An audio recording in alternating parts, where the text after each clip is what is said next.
Penny for a sick dog. A glance at the dog's miserable face tells you it's sick, all right. What am I, dog's doctor? Dog's sick. Go on, kiss a penny for a sick dog.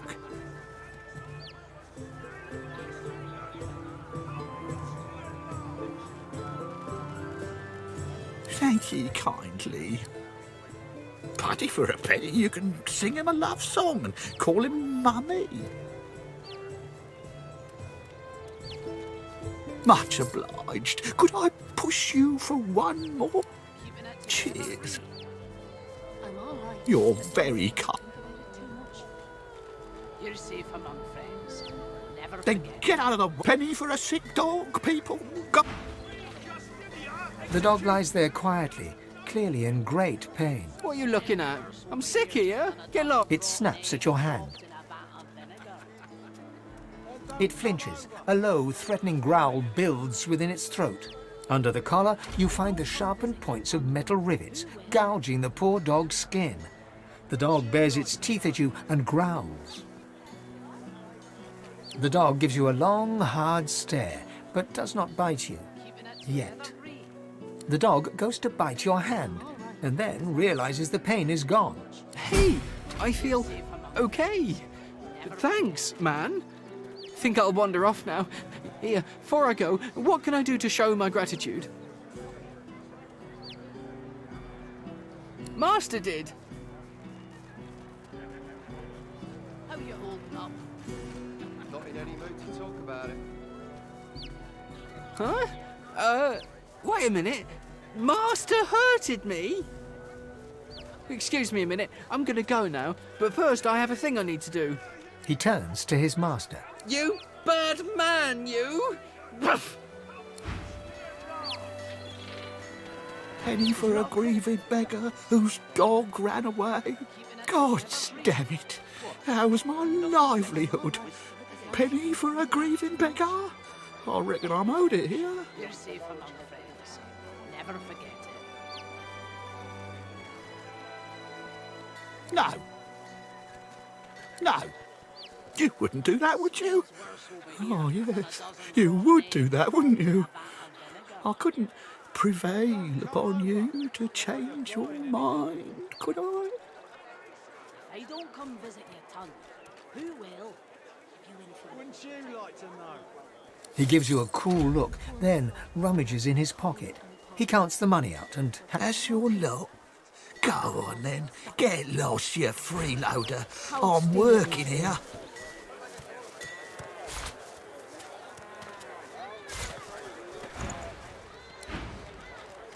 How you holding up? Not in any mood to talk about it. Good day to you.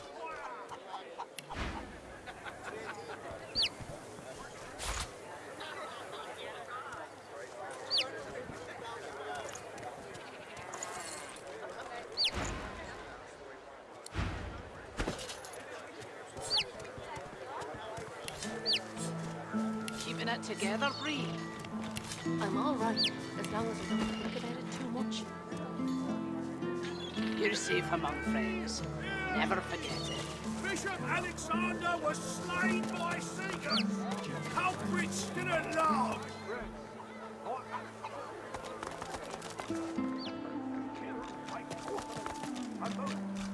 Magister's dropping left and right. Can't say I'm shedding any tears.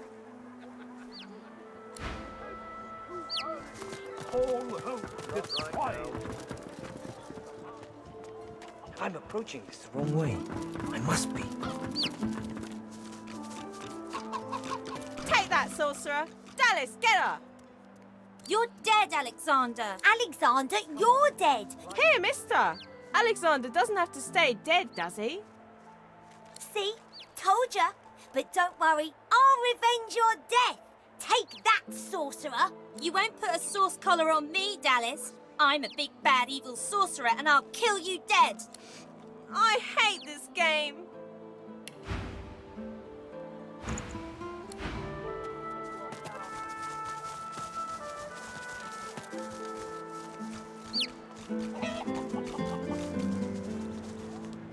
No rest. No rest until the killer is found.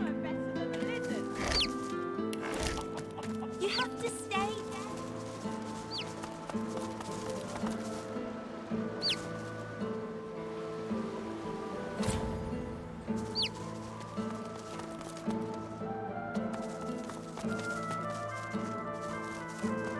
This is going nowhere.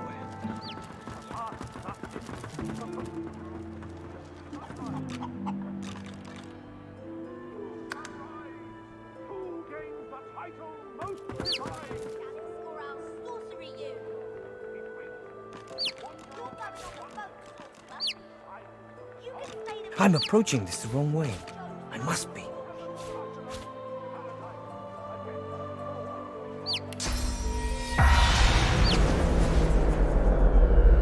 Come on. Lives are at stake. The spirit keeps glancing back. But how can I help?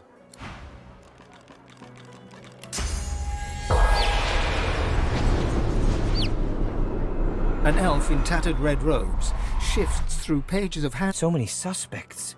So many potential culprits. I need to narrow down the list. Think, you damn elf, think. A floorboard creaks beneath your foot. The elf leaps around abruptly. What? Why do you sneak up on me? Don't you know how dangerous that is, the way things are? Show some sense and hold your tongue. People are on edge as it is, without newcomers looking for trouble. My own Magister comrades are vanishing from right here in Driftwood. Whoever's behind it must be stopped. If you hear anything, come to me. 3 Magisters vanished so far, all within Driftwood. My comrades believe some tinkerer named Higba is behind it all, but they're wrong. I'm certain of it. That's what I'm intent on finding out. This tavern is full of scum and degenerates. The true culprit could easily conceal themselves amongst them. I have to keep investigating, keep the pressure up. The culprit will make a mistake eventually. If you see anything suspicious, let me know.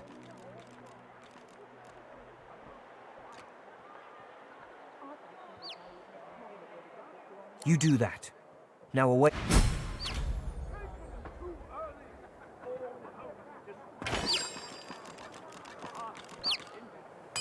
No rest. No rest until the killer is found.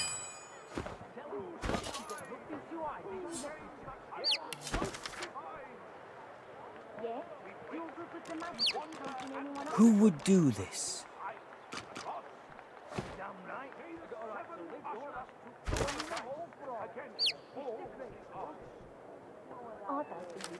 All this damn work and nothing to show for it. Might as well have rotted in the death fog. What's even the point?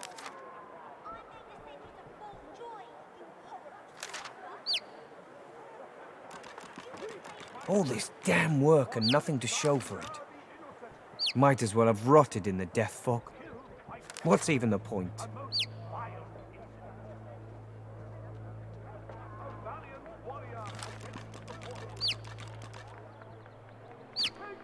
They were right about me.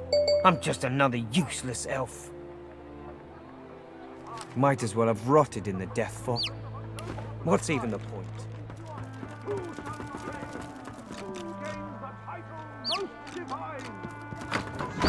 We wait. We wander and wonder, seeking signs from the gods. Pretty good, ain't he? Bet he'd even write a poem for you if you sidled up all night long.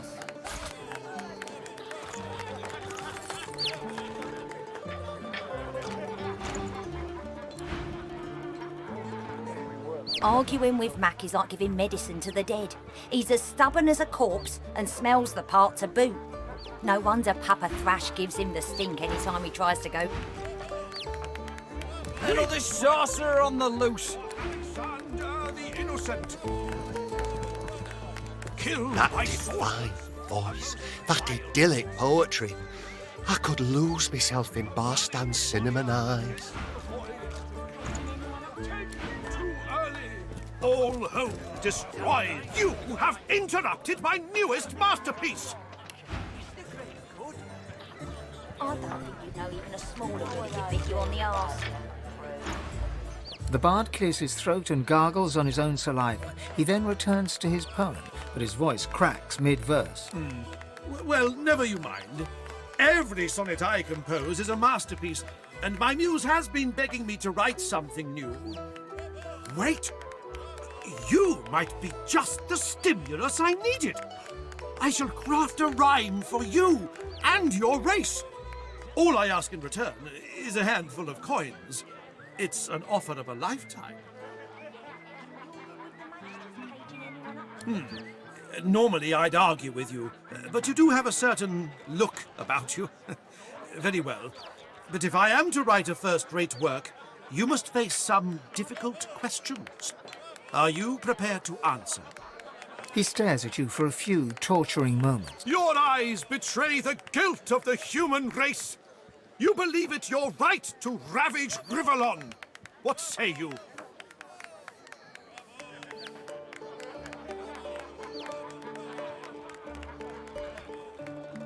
He smiles a crooked smile. Ah, arrogance! That most peculiar of human traits, given your lack of cultural accomplishment, save the towers you erect in worship of greed. What riches do you seek, human?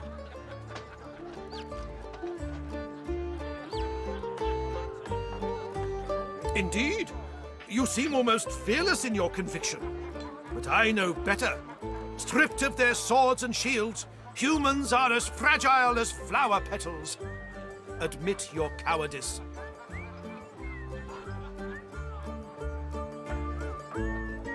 The bard hems and haws, then bellows his next words to anyone who might hear. To all lovers of verse, I bring glorious news. I have completed another modern bitter march of humans unabated.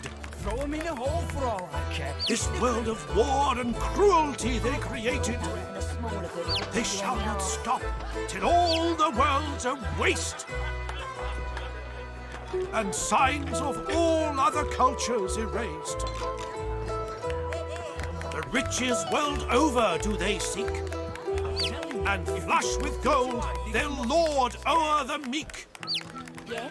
You're good with the magic? So journey forth and tread the proper trail. And shout to all, the humans must prevail. I don't think you know even a smaller... You must be delighted by my newest ode. Oh, soon, bar fame, notoriety, neither, or both.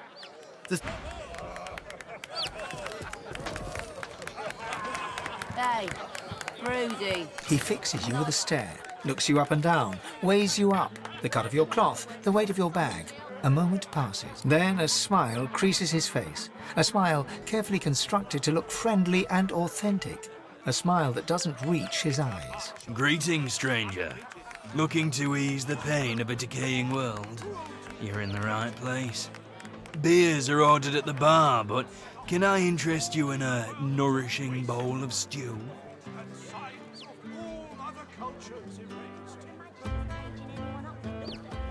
He purses his lips. His fingers drum a pattern on his elbow as he assesses you.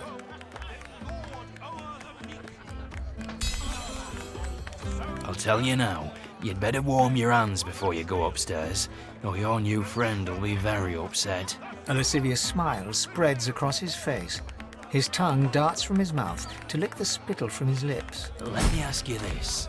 Across the world, who is renowned above all others for their exquisite love-making abilities?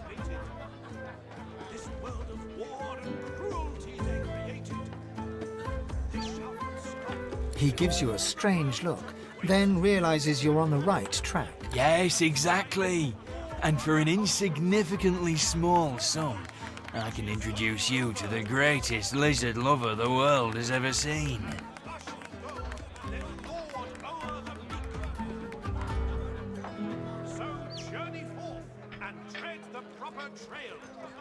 Well, this is what's available. Take it or leave it. And I suggest you take it. It's better to regret something you did than something you didn't do, am I right? The bitter march of humans unabated. This world of war and cruelty they created, they shall not stop till all the world's a waste, and signs of all other cultures erased. He holds out his hand. The money vanishes into his apron. Now, let me ask you this. What flavour of stew do you prefer? Do you like the strong and meaty variety? Or do you prefer it delicate and fragrant, if you get my meaning?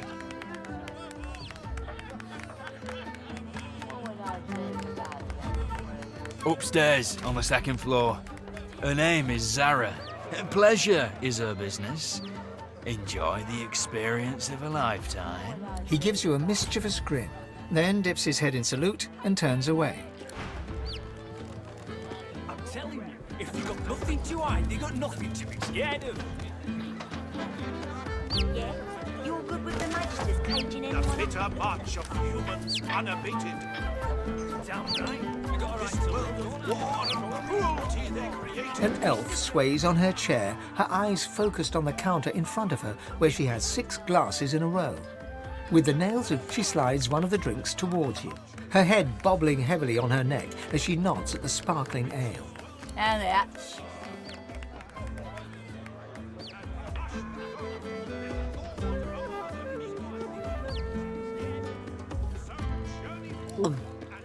Nothing like a glass of the good stuff to smudge everything into a pretty shape.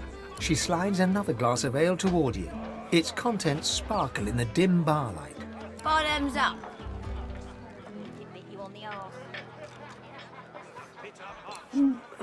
Cheers to you, me, and Her gaze swivels around the room. Damien's dull knife. This place is horrible. Never mind. Cheers to you, me, and me again. Another.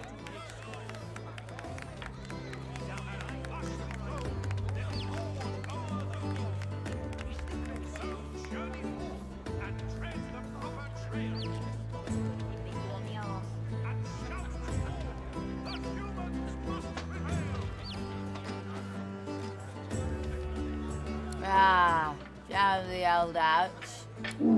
Oh, reckon that was. Reckon a one too many. You're not my mum. I'm telling you, if they got nothing to hide, they got nothing to be scared of. Yeah? The bitter march of humans unabated. This world of war and cruelty they created. A prim woman in a starched apron wipes a glass with a clean rag. She pins you with blue, steel-sharp eyes as you approach the bar. Blessings upon our Lucian, 7 times divine.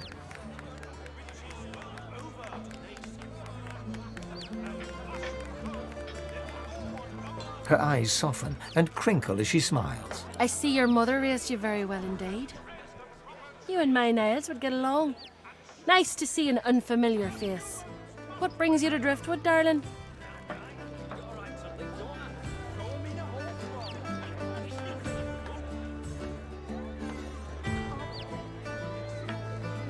They have been a trial, that's for certain. But the Magisters are here. They'll protect us. You can rest your hat on that, sure as the sun to rise. My boy Niles will make sure of that. Anyhow, what can I get you? And where did you hear that? That disgraced elf who's been loitering outside my establishment since he was rightfully removed from his position. If I were you, I wouldn't pay any heed to the ramblings of that fool.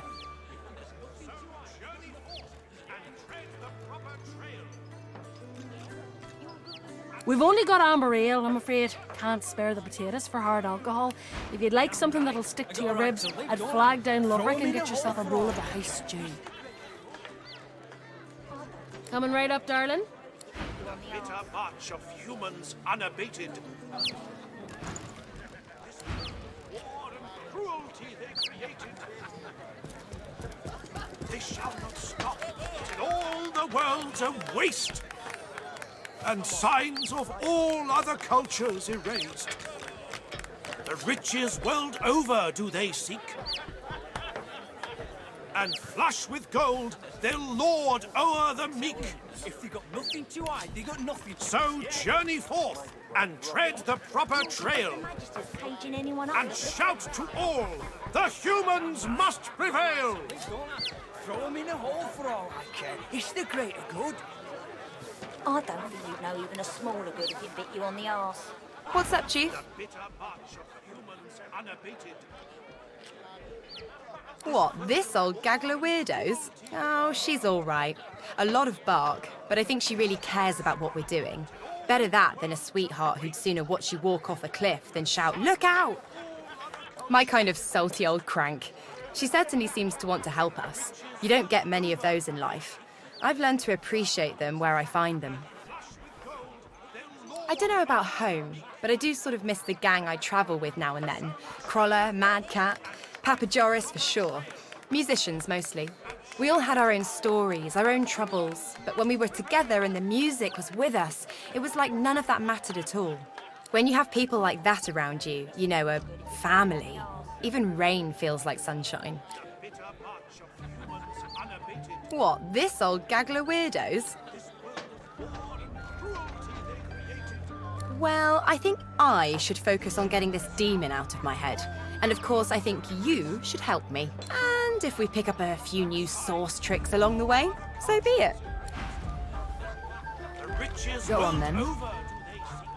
We have to find the masters of the source, don't we? As such, my first priority remains to find Ruth.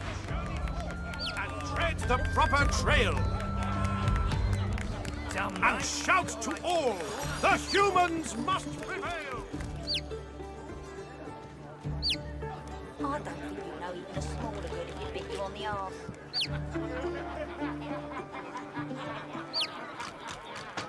Ah, finally. Your colleague over there is absolutely useless. I'll have a bowl of the house stew, if you please.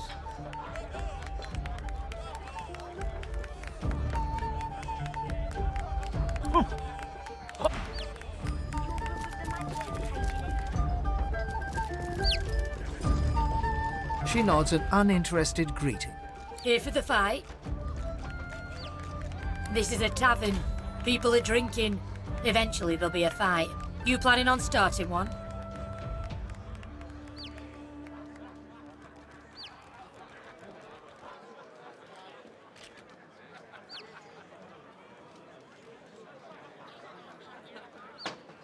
Buy me a drink and I'll think about it.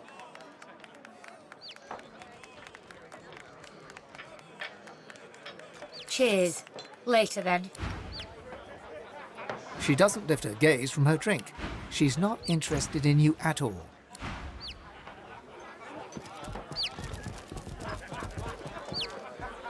The spirit of a magister stares dumbly at her translucent hand, the fingers of which have been sheared off. My ring! Where's my ring? The spirit pivots her wrist, staring at the fingerless hand, utterly, morbidly entranced. I should have been more careful. She hacked at my sword hand first. I couldn't defend myself. The spirit stares, absorbing your question. Finally, she points her fingerless hand towards the kitchen. The spirit's lips part, trying to form an answer, but it doesn't come. She forlornly stares at you, unable to find the words. The spirit looks at you with the smallest flicker of realization. I was still alive when she started cutting pieces off me. She wanted me to feel it. All of it. The spirit ponders your question and seems to shiver. Oh, in many places. I feel my body in 100 moving graves, warm and wet. The spirit inclines her head towards the kitchen.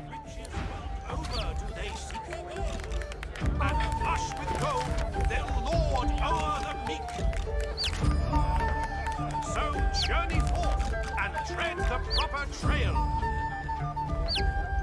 and shout to all, the humans must prevail.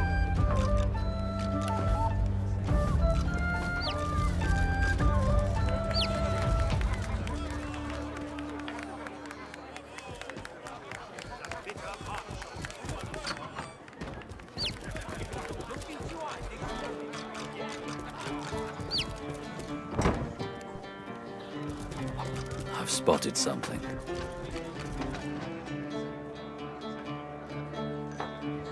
The cook acknowledges you with a small bow, an oddly formal gesture given the surroundings. Please, sir, you should not be back here. It's not safe.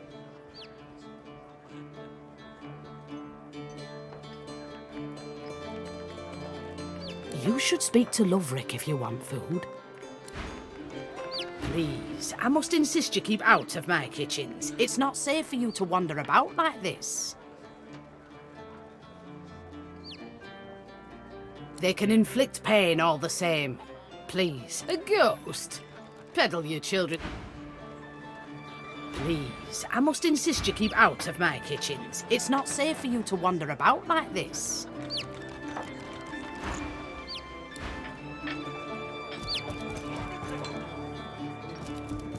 What's this? I found something.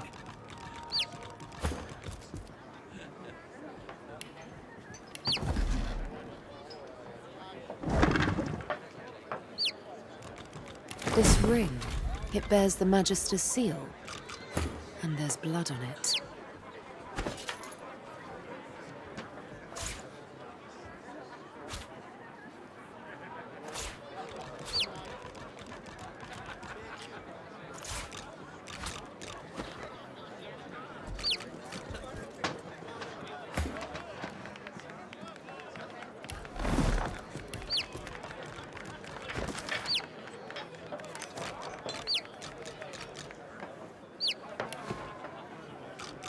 The cook acknowledges you with a... There's nothing here for you, sister. You should go back out front, where it's safe. Cinnamon, not nutmeg. Now, please, I must return to my work. There are other elves, ones who aren't working and have time to talk.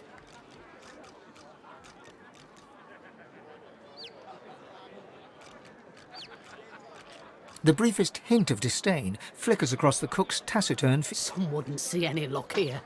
Some would be ashamed to serve those who mock our own customs. Some would. But I must work.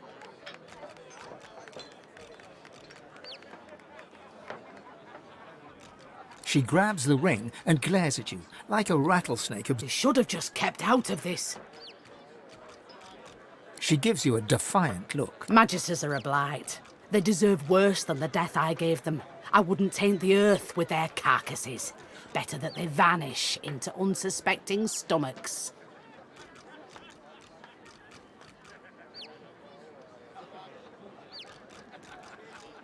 The cook shakes her head ruefully. You should have just forgotten about all of this. Death fog's got nothing on me.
Cooking notes.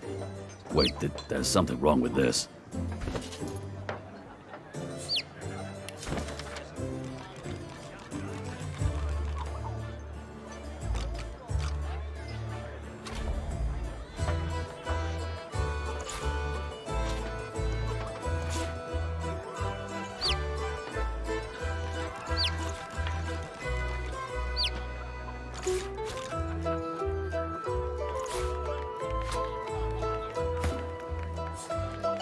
A lifeless elven child is cradled in your arms.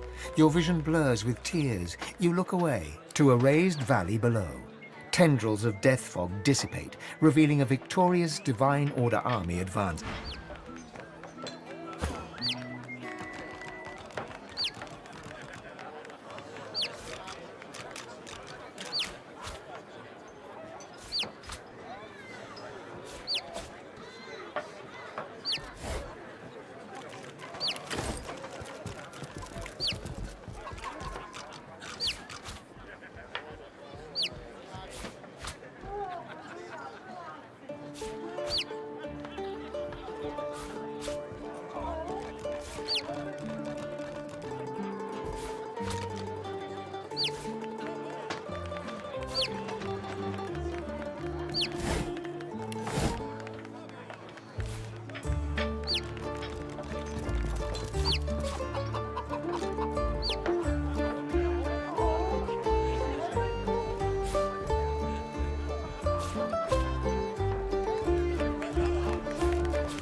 Same as before, the spirit remains locked in a shocked trance. The ring! It was right here, on my finger!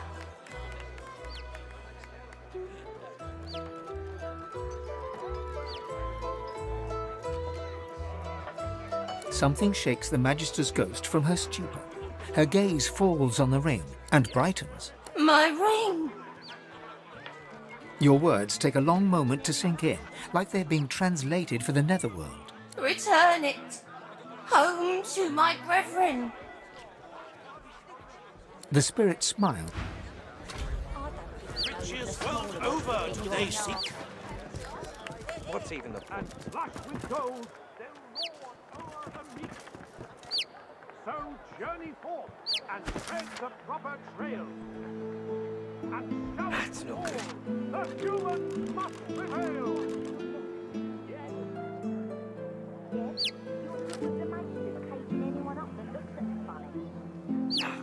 Right about me. I'm just another useless elf.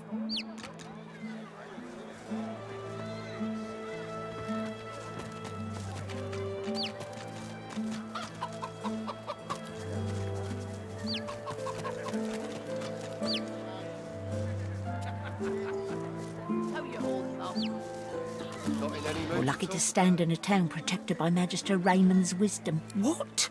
Quickly, you must inform Magister Carver at the barracks at once.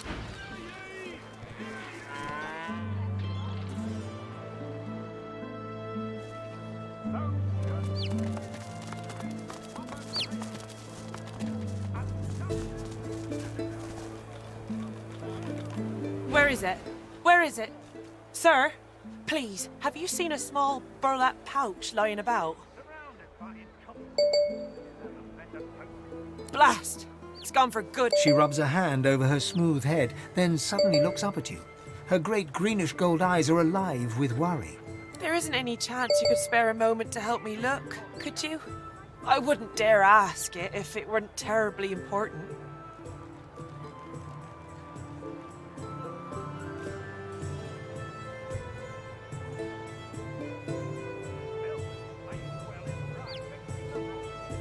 Tears star her eyelashes and she begins to weep.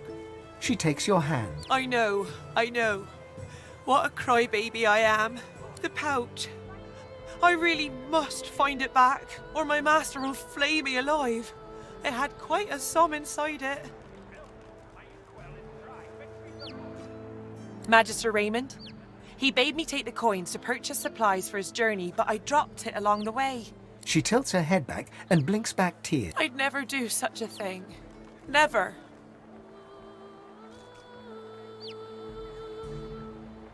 Honest work, what I wouldn't give. But I'm an indentured servant to Magister Raymond. I'm legally bound to work for him and him alone for the rest of my tenure.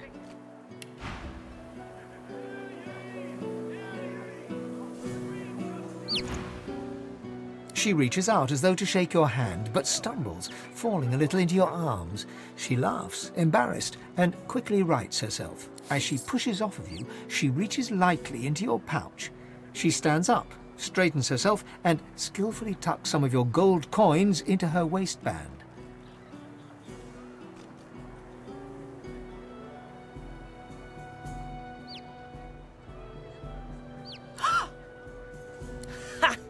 Lucian's legs. No one's ever felt me lift him off him. You're good. Ain't that the truth?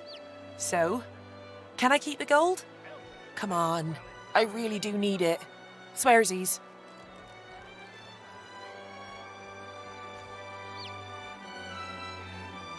You really want to know?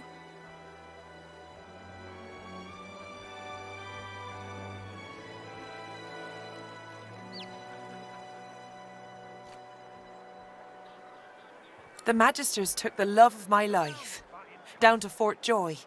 Did you hear they're turning sorcerers into those freaks?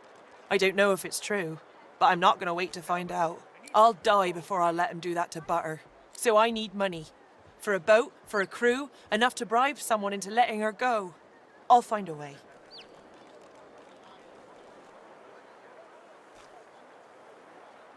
She freezes, then starts to visibly tremble. A tear rolls down her cheek. You met her? Really? How was she? Was she healthy? What'd she say? What'd you say? How did she seem?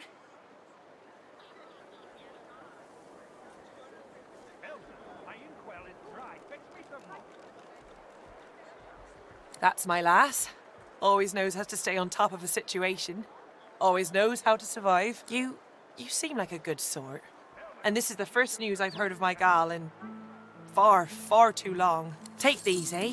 They're yours. And your gold back, too. Plenty of other marks in the sea. Good luck to you.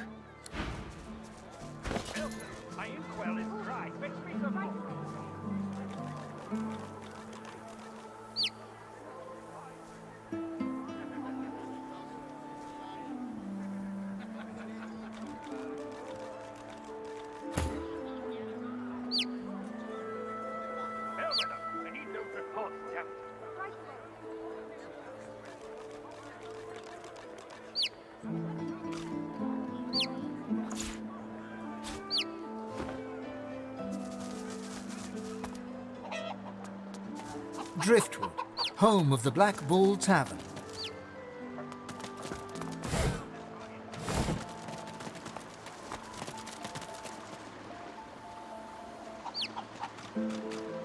Oh, please, Lucian, spare me!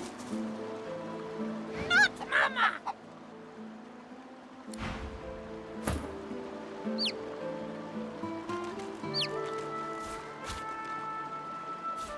Rubbish.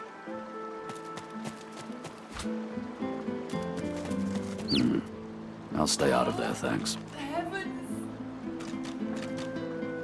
Occupied! Oh, unholy hells!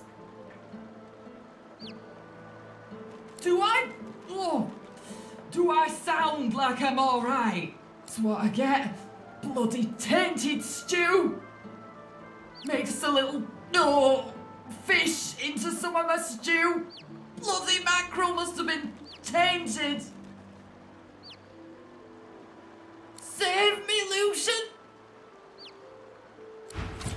Oh, please, Lucian, spare me. Oh, the heavens.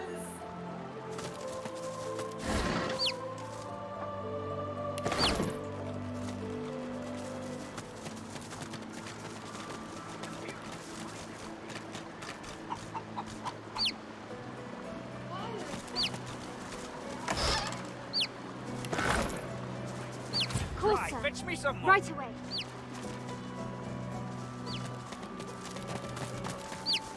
Her munificence Dallis the Hammer, scourge of the Voidwoken and saviour of the sorcerers, upon the advice of her most sage council, in her capacity as the titular head of our beloved Lucian's divine order, hereby layeth bounty upon the fell sorcerer murderers of Alexander, Bishop Divine.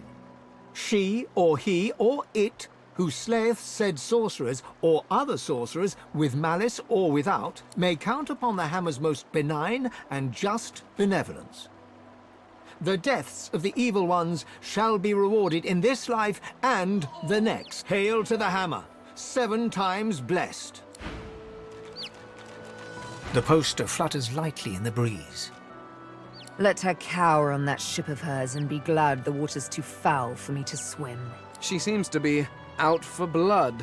I fear I may, for once, be found lacking. No news here. Everyone wants a piece of me. More bounty hunters on my trail.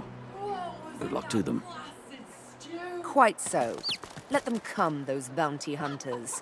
Let the rabbits chase the fox. My inkwell is dry. Fetch me some more. Right away. The Magister startles, realizing there's a stranger in his midst. What do you want? You can't just come in here as you please. There's Magisters missing. I'm trying to conduct a bloody investigation. Good to hear someone cares about our missing uniform. He's a deviant named Higba, a grubby little tinkerer with a criminal mind. Some of my Magisters have vanished from Driftwood lately, and I'm certain that fiend is responsible. The fiend's greed gave him away. He was peddling items that belonged to those missing from our ranks. He saw my men hardly. By all accounts, he seemed like just another money-grubbing nobody. He must have caught my Magisters unawares. It's the only explanation. No matter, he'll face justice either way. If you catch sight of that dog, tell me or my men at once. Understand? There might even be a reward in it for you. Well? Do you know anything?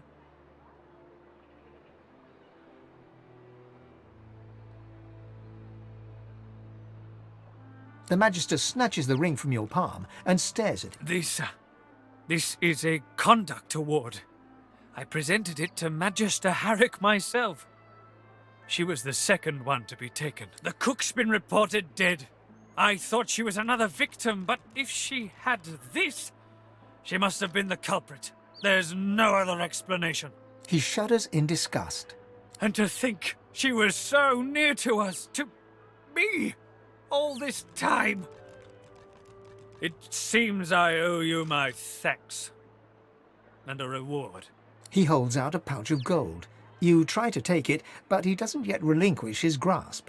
With his free hand, he wags a finger in your face. Keep this ugliness to yourself. I wouldn't want it thought that we Magisters can't solve our own problems without throwing gold about. He lets go of the pouch and turns away.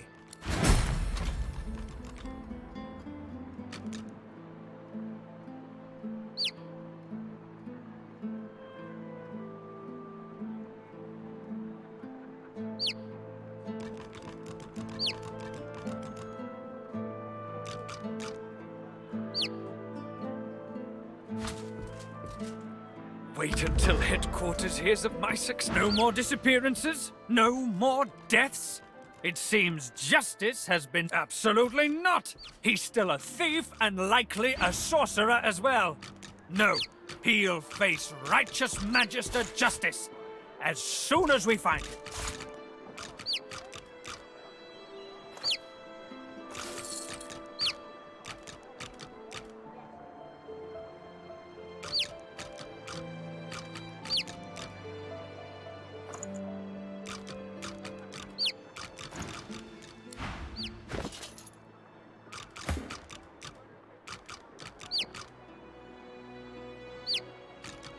Bellwether, I need those reports, damn it. Right away.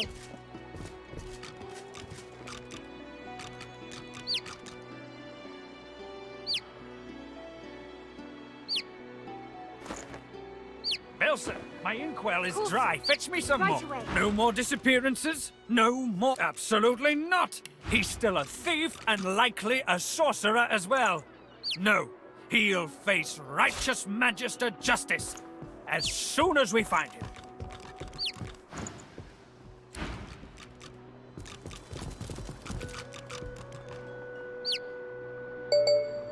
Bellwether, I need those reports down.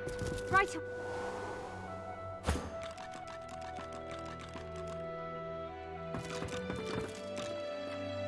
Head nodding drowsily, the They won't take me unawares.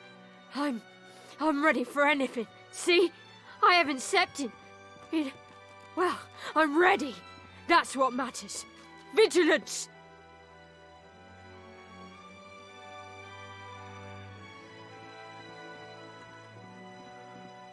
Why, whoever's snatching magisters off the street and disappearing them? 6 lost in a week. Waving you away, she cranes her neck to scan all around her, jaw clenched and eyes flickering. Oh, great, a citizen. Can't you see I'm on a break here?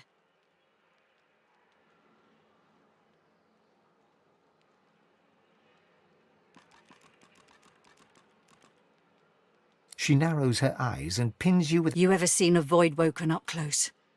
I have. Barely escaped with my life. She raises her eyebrows, clearly impressed, despite herself. It's always sorcerers. They get into every nook and cranny and lure those void woken out. As if anticipating a negative response, she holds up her hands. Now, don't get me wrong. I'm sure life's no picnic for them either. But I've heard it all before. We've got a whole realm to protect and sorcerers just can't be trusted. She nods at you curtly and turns away. Again? Seriously? What? Oh no. Poor Demori. Go tell Magister Raymond or Magister Julian immediately. They'll raise the alert. Go. Now.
No more disappearances? No more deaths?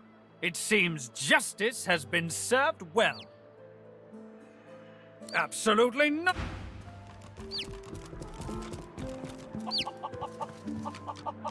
I'm watching you, stranger. Elson, my inkwell is dry. Fetch me some more.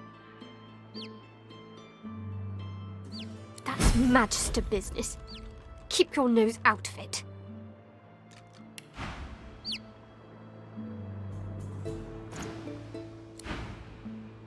Of course, sir. Right away.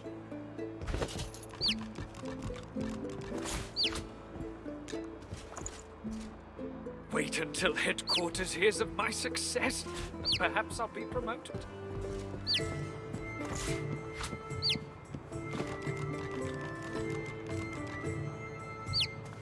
Bellwether, I need those reports stamped.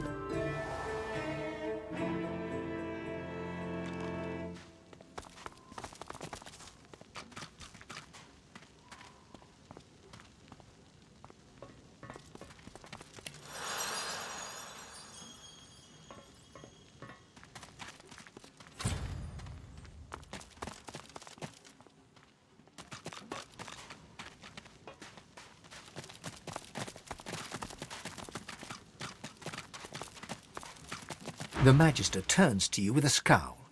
He already seemed immensely displeased, and your interjection isn't improving it. What? Look around. Would you be happy stuck guarding this bloody place? 10 years of service and he stick me in a hole with a bunch of speechless goons. The new leadership ought to learn to respect its veterans. We're the ones who uphold the rule of law, not white ponches like Raymond and Jonathan.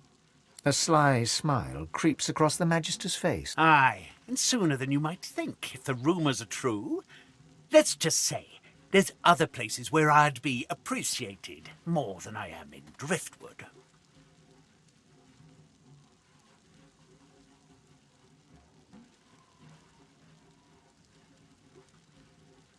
The Magister loses some of his bluster. I ain't saying. It's a secret for loyal members of the Divine Order only.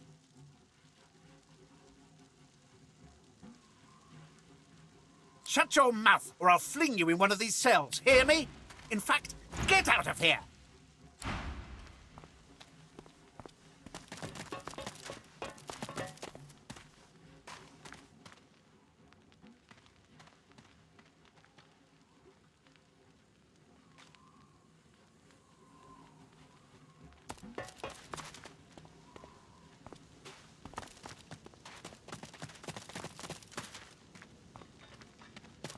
The spirit of an emaciated prisoner is staring down at his own corpse. Of all the stupid ways to go.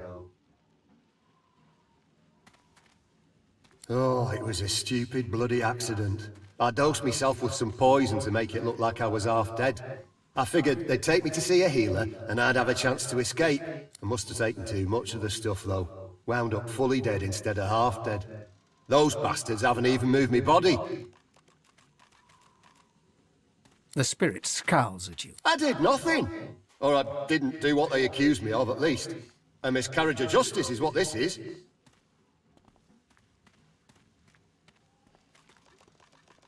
That's putting it bloody lightly.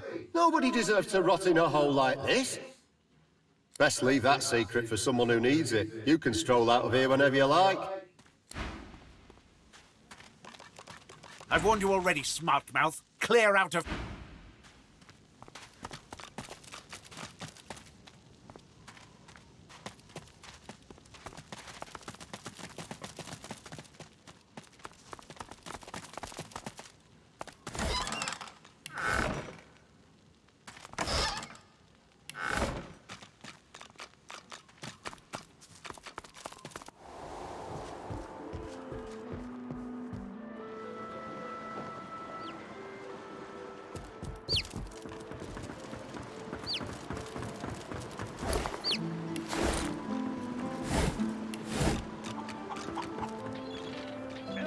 My inkwell is dry. Fetch me some more. Let it be known henceforth to each and every subject here and everywhere. Cut off a demon's head, and an archdemon rises from the bloody stump. Typical. Her rank doesn't matter. Blessings of the divine upon you, good sir. My husband and I were just sitting down for a picnic under the sun. We haven't much to offer, but would you care to join us?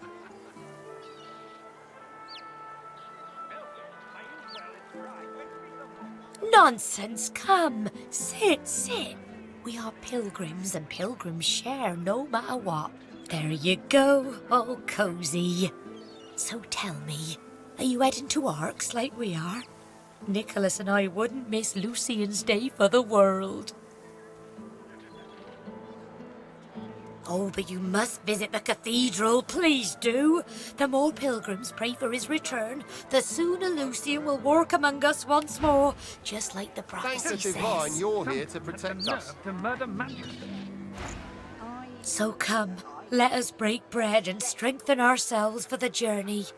We have a sacred duty ahead of us in the holy city of Arks. You eat, drink, and have a good time of it with Glory and her husband Nicholas. After the meal, you express your thanks and take your leave. Bellwether, I need you.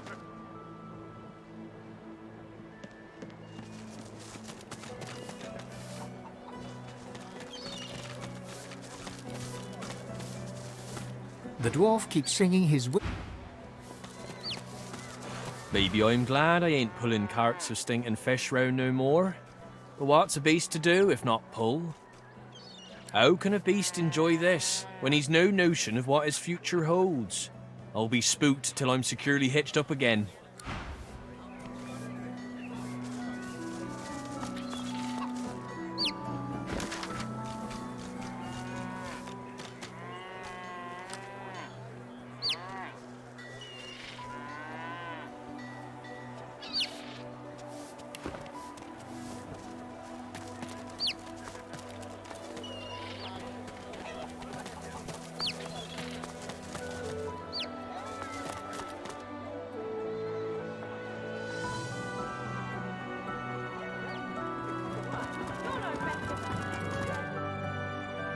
What is it?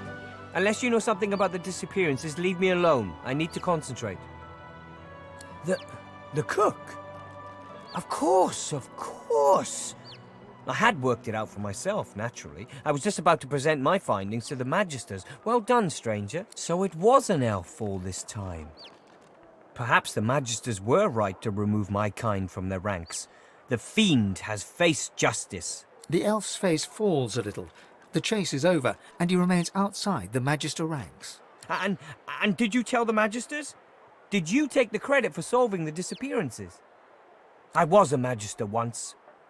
I hoped that if I could help them end these disappearances, they might let me join them again. I was a Magister once. It was my whole life. But elves were banished from the ranks. I had hoped maybe if I could solve this case for them, they'd let me back into the fold.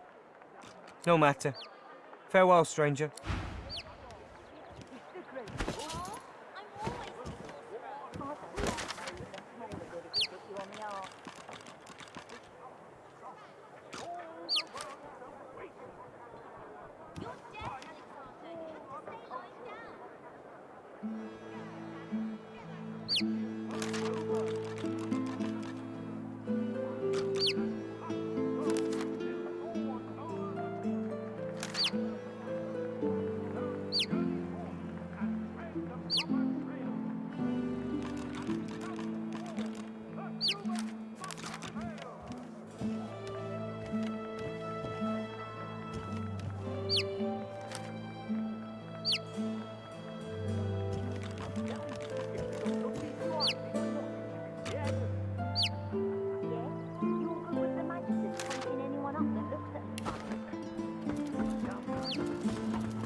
One more time.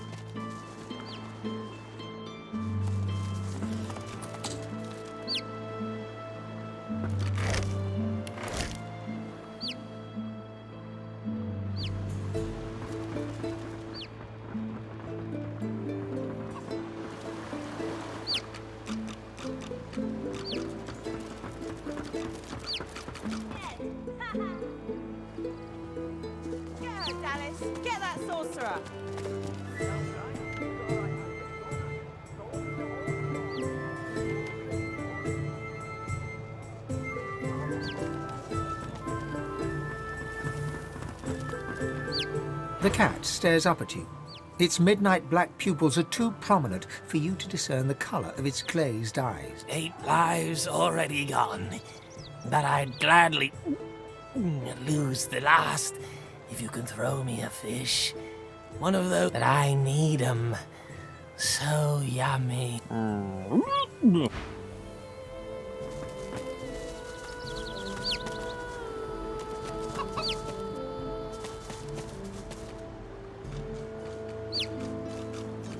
Well, ain't you a tall drink of tallness? What can I do for you, honey? She fluffs them and coos. You're so very, very sweet to notice, honey. Ain't easy keeping him so... Sure, why not? Go on and scoot then, honey.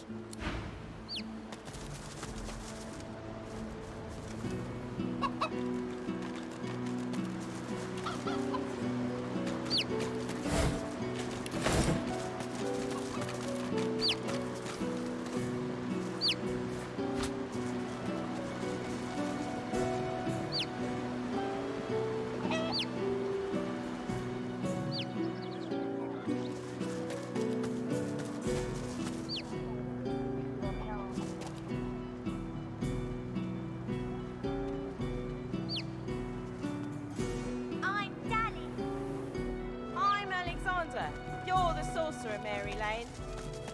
Oh, I'm always the sorcerer.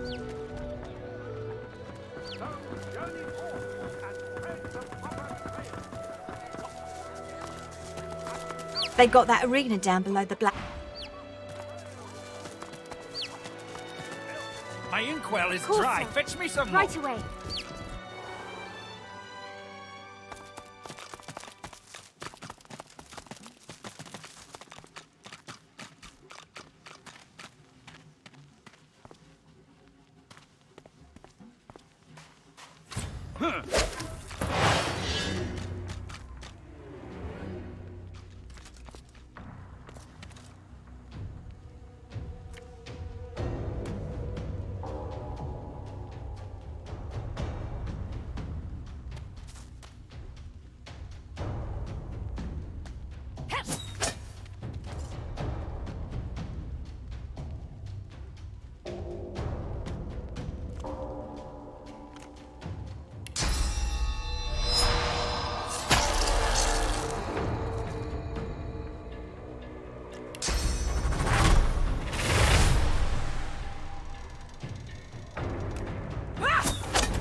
Ready.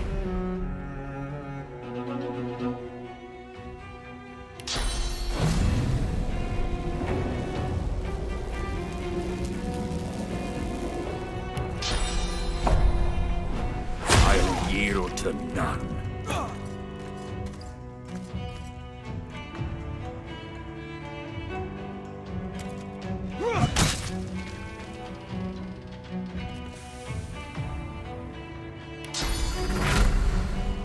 I'll yield to none.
A painful death, trapped and defenseless. I found something.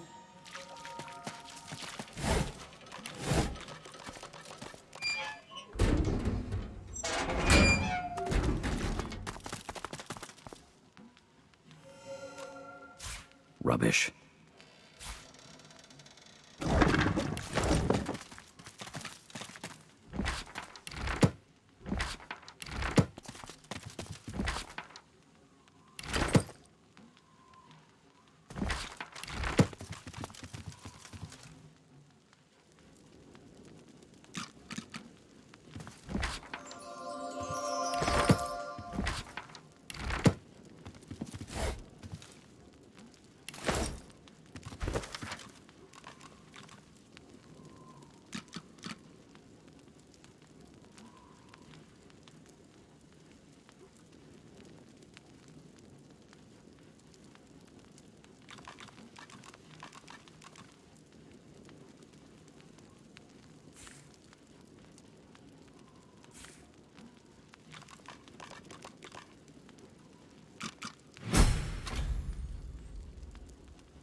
Good find.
No more disappearances? No more deaths?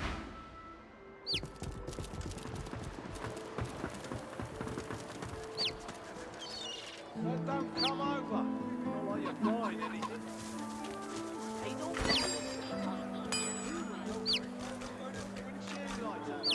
Wait until headquarters hears of my success. Perhaps I'll be promoted.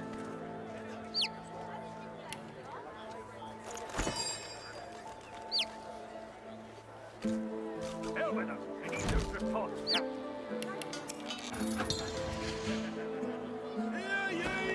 Hear ye! Queen Justinia executes 2 dozen... Buying or selling? Capital. Good luck to you.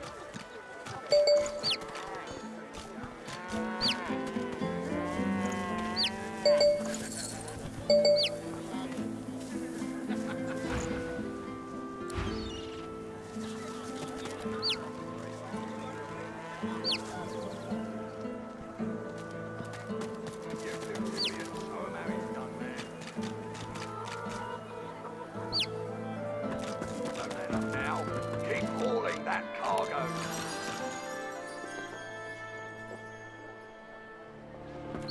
That's it. The barrels and the chests. Go on, you mute sacks of flesh. Put your backs into it. I'll not lose another day to the tide. The Lord Dread awaits. Its sails billow with Dallas's breath. The Magister stops, barking orders. He sniffs the air like a predator, turns to face you, the wolf eyeing the deer.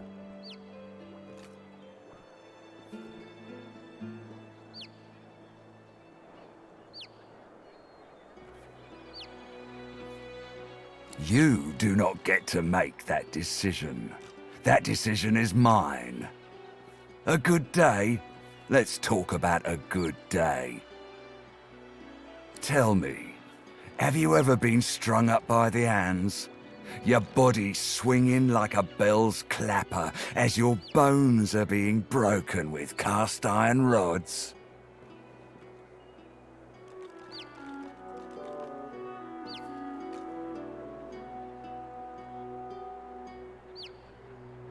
We do cruel things unto others and unto ourselves because we must. He licks his lips. Dry flesh turns... See, I'd like to string you up too. Rack you with rods and leave you dangling over a puddle of your own blood and piss.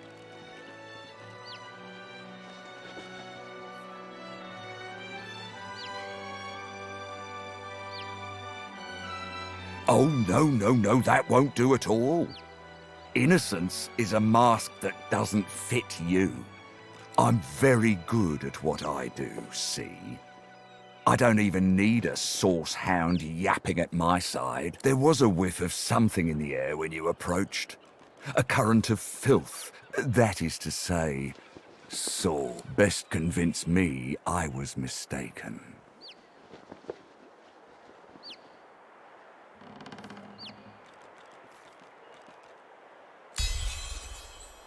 He leans in closer and sniffs the air once more. Interesting.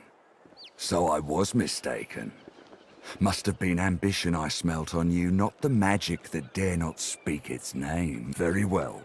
In that case, we'll forego the gallows and turn straight to the hunt. A would-be magister has to prove his killer instinct. After all, seems peaceful here, doesn't it? A quiet day in a quiet town. One wouldn't think these drifting woods toss on dwarf-troubled waters, but they do. Consider for a moment the dwarf. What is he? A mule? A beast of burden? But some defy that role. There are rats among them, dancing to their rat queen's tune. I've need of a rat catcher.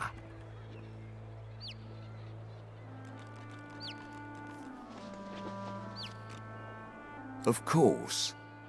I must depart post-haste, but Julian here will stay behind and be a good little parrot. Ask and he will answer. Stay behind? But I've my orders. Same as you.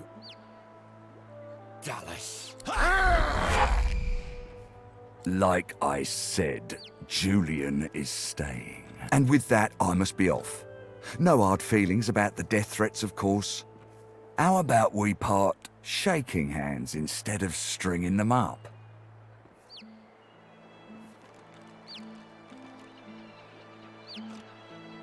How very hard. One last thing. The Magisters here are diligent men and women. A stranger like you may run into troubles with them. Should this happen, just wave this piece of parchment in their eager little faces. My signature will placate them without fail, I assure you. Adieu and good luck. The Lord Dread awaits. The use of the gallows, I pass on to you. The time has come, my stitched-lip lovelies. We set sail. Get on board and man your stations.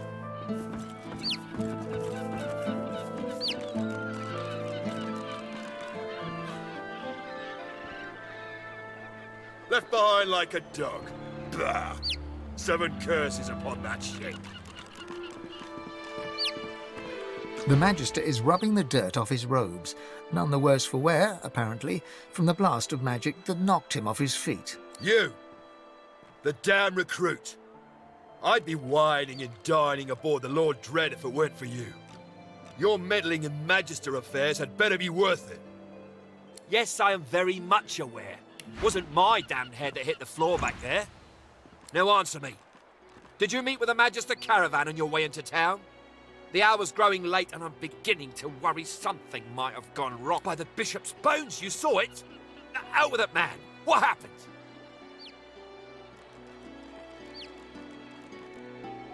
Void woken. That means source was used. Which means some third party must have attacked first. And I've a fair idea who that might have been. Raymond, that old goat. Always suspected there's more to the Driftwood dwarves than meets the eye. Hate to admit it, but I think he may be right. Too many things have gone wrong along Reaper's Coast to attribute to bad luck. Magister ships sinking, weapons disappearing, and as you've seen, a caravan attacked and destroyed. Rumour has it the Dwarvian Queen herself is behind these acts of sabotage. That is what I want you to prove. There's a local thug, Lohar. He runs an operation out of his hideout beneath the Black Bull Tavern. I suspect this man of being a spy for his queen. It may be interesting to have a word with him. Find out what he's up to. Where I really want you to ferret around is Reaper's Bluffs, to the west of Driftwood. It's wild territory, remote and hostile, where I believe the dwarves may have set up a base of operations away from prying eyes. Should you find any such place, and better yet, proof that Lohar is working on behalf of Queen Justinia, you will be handsomely rewarded, I assure you. They've always been snakes in the grass. Cheap labour, sure, and hard workers too. Half of them are their queen's spies. Her eyes, her ears, her poison-pouring hands. You know what Queen Justinia is like, surely. A tyrant and a master strategist to boot. In that case, go forth and let the hunt commence!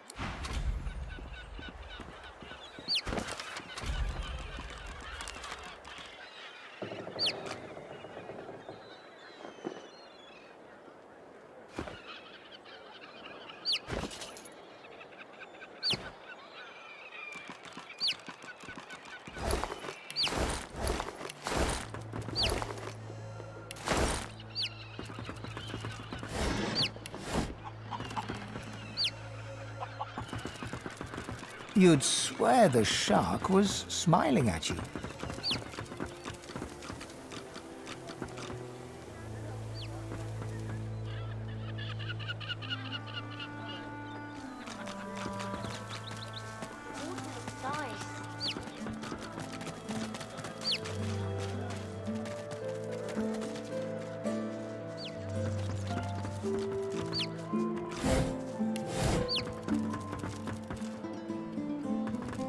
I don't care if we tear this place apart plank by plank. We will find him. You can't You've been warned, Barnes. Now get out of my sight. The Magister turns, and his eyes fall on you. You! Have you seen anyone leaving this place?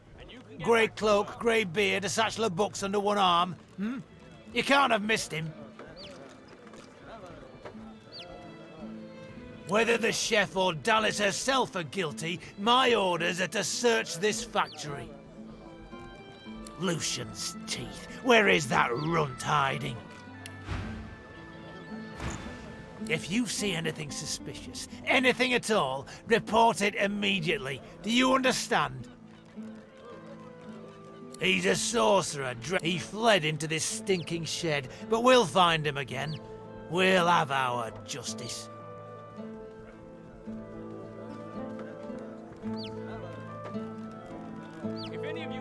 A flicker of pain appears on the Magister's face before he regains his composure. I knew those Magisters for years. Trained with them. We've saved each other's lives more than once. They're family. Now, I've got a coward to catch.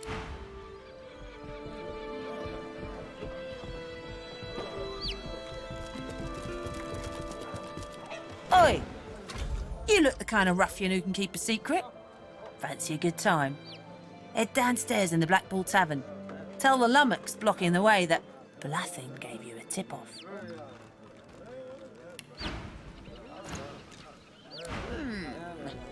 Grisha's still the favourite. The dwarf peers at an expert. Fascinating. Most fascinating. Oh, my. I mean, no. What do you want? I'm gutting fish. What else? Nothing wrong with taking pride in your work. The dwarf grimaces and points the tip of his knife at his handiwork. Whatever's wrong with these fish is causing a lot of hardship for a lot of folk. I want to figure out what's happening to them. See if there's anything that can be done. Yes, as it happens. I need to see the effects of eating these fish firsthand, if you understand me.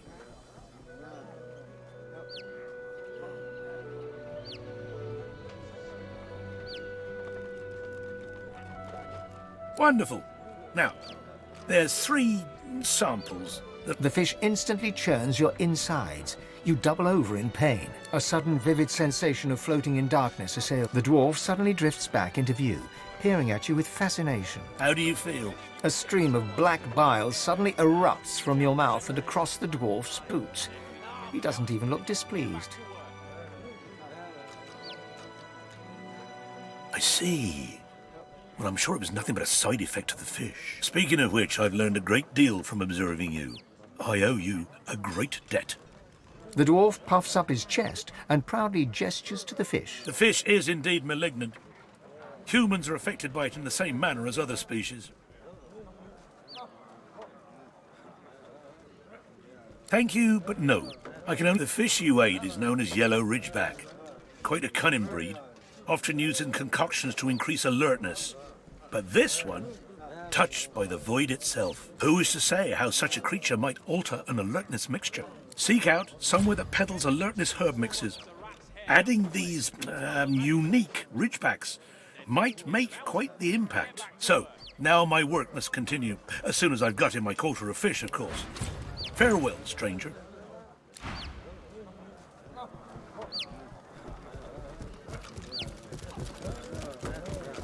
The dog sniffs the wooden decking. Something's wrong. I don't know, but there's something wrong, and it's underneath the floor. Be careful down there, mister. I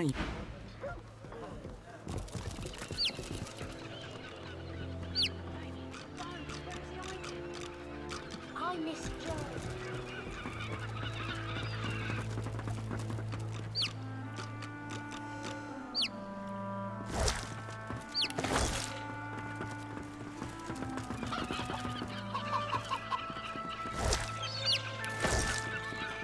You'd swear the shark was smiling at you.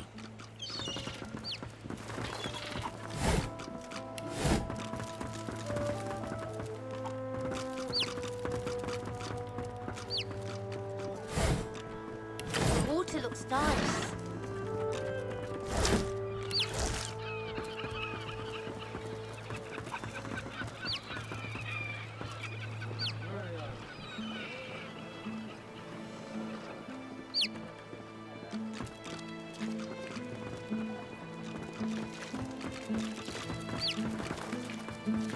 Still no sign. I'll flush the rat out wherever he's hiding. So, report. Did you find it? Lucian's teeth. If you see anything suspicious, anything at all... He glares at you before...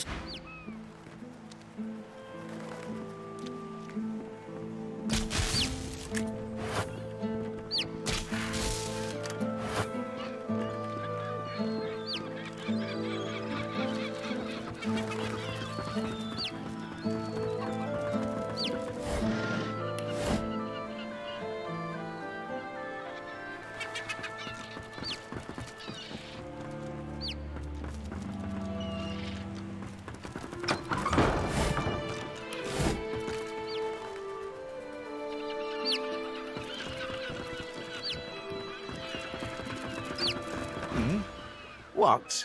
You been needing something from me, lad? Ain't much inclined to rub elbows with humans, if you catch my drift.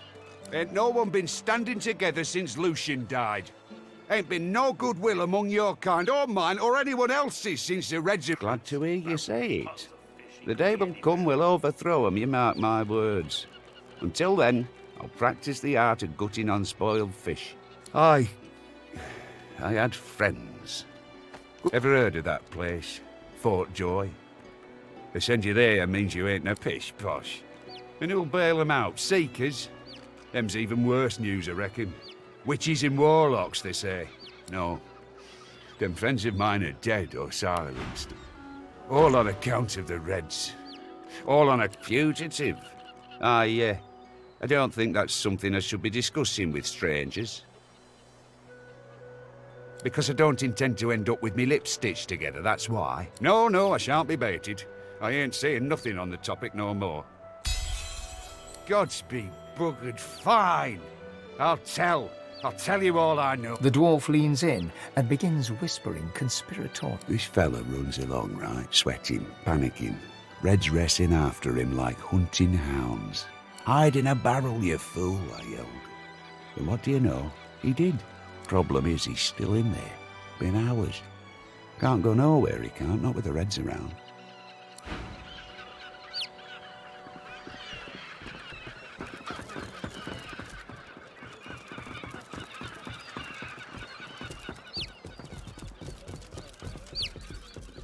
You see a man, well-fed and wealthy, but stress has lined his face and narrowed his waist. He tries to ignore your presence, fails. He sighs. See here. I'm very busy. The factory is crawling with magisters, and our shipments to Arks are held up. Time is money. Don't waste my money. What do you want? Fish. This is a fish factory. I'm shipping fish to Arks. Now, please, there's the door. I suggest that's privileged information. I have a trade to protect.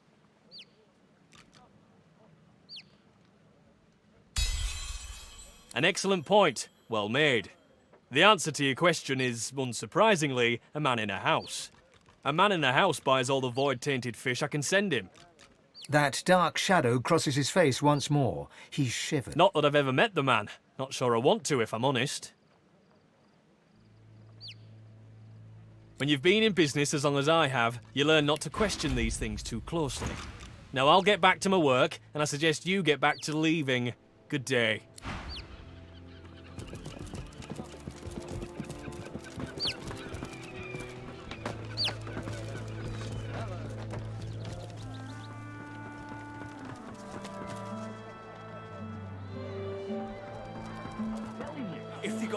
To hide. They got nothing to be The spirit smiles with its spectral fingers now restored.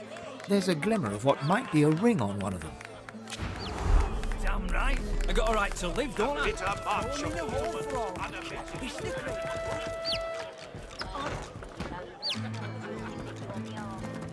Hold it. Papa no, you no go.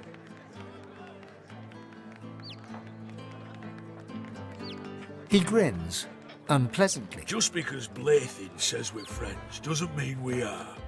If her name's all you got, you might as well twinkle your little toes back on outside. We done here.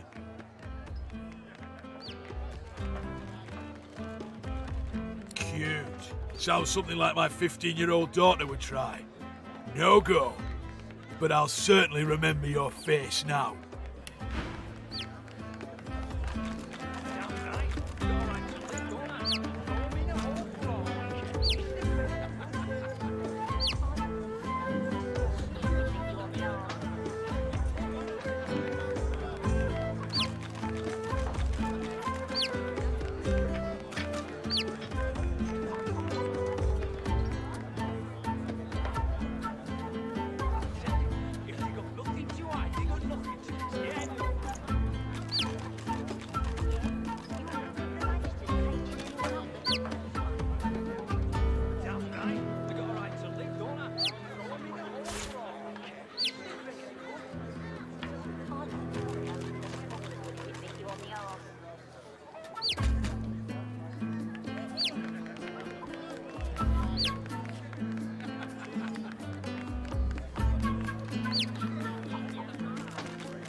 Hold it. Papa no, you no go.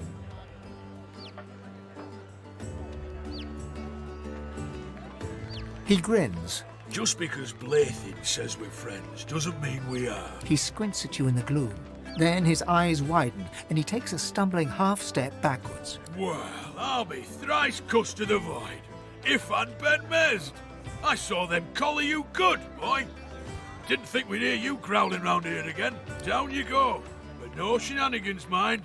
I heard of any more incidents down there, I'll shave your damn wolf bald myself. I'm telling you, if they got nothing to hide, they got nothing to be scared of. I'll shout to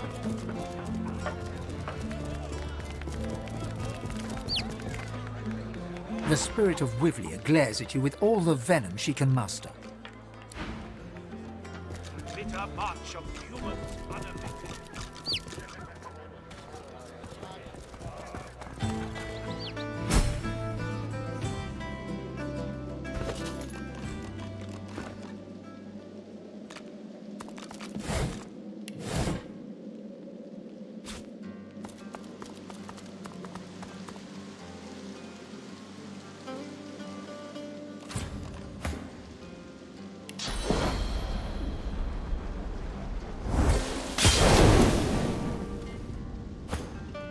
Spotted something.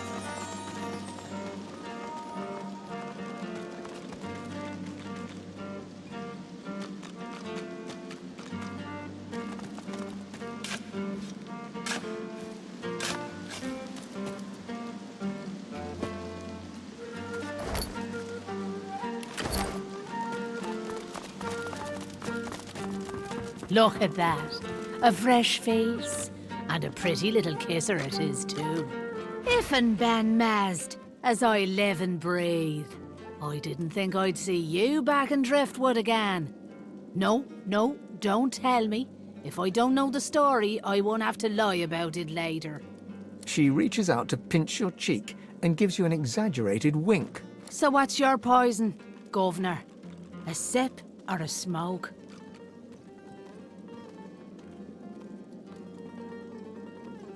Aye, so it is. But not just any Drudenay. Oh no. My own special blends. Further down's the arena, see? And the gladiators are always on the lookout for an edge. I give them that edge. You could say that my darling herbs flower in the flesh and blossom in the brain. So, if you're interested, Governor, all you have to do is use your imagination. How can I make you bloom?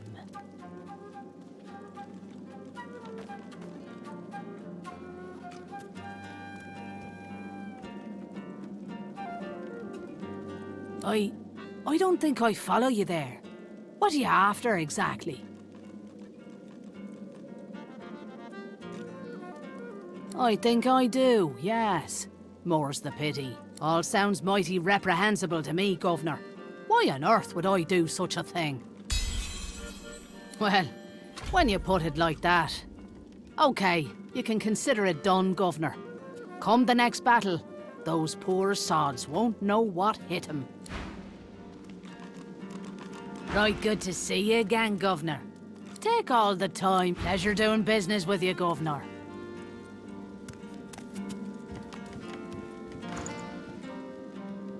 Just say the word, Governor. What are you after? No problem. In return for a reasonable donation, that... If he digs all kind... Much obliged, Governor. And here's your blend.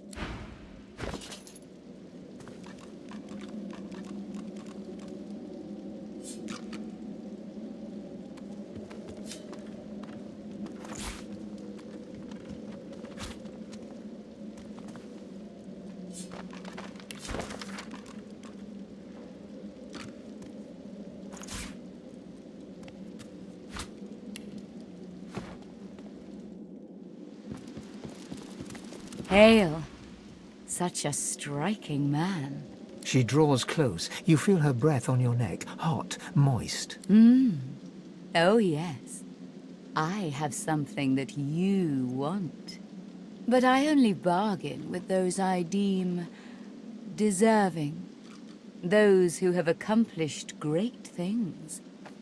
So, tell me, are you worthy of my gift?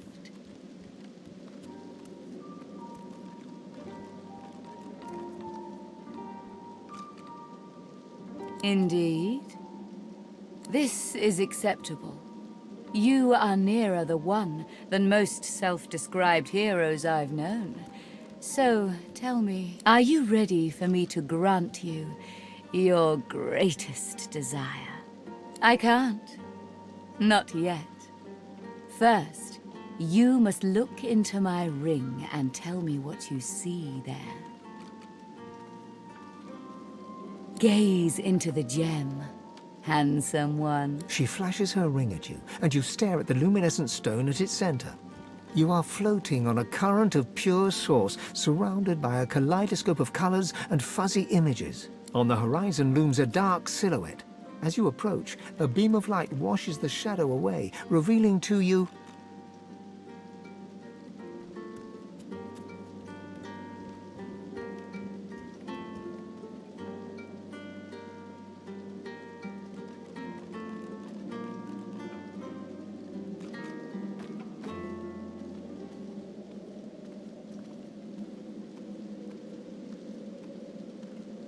Yes. I see. It is knowledge you crave. You want scholars to bow. I will fulfill a kiss. That's the spot. Most delicious.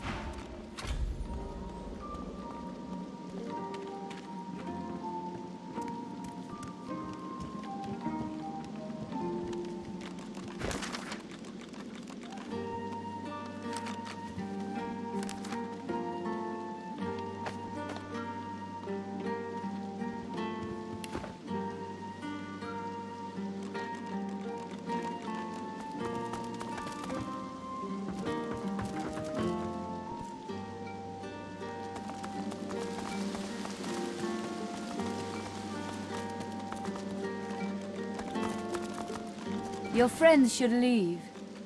I prefer a more intimate arrangement. Your friends should leave.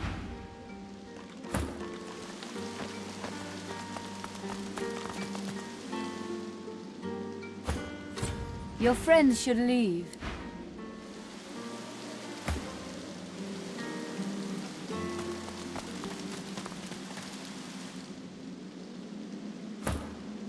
Your friends should leave.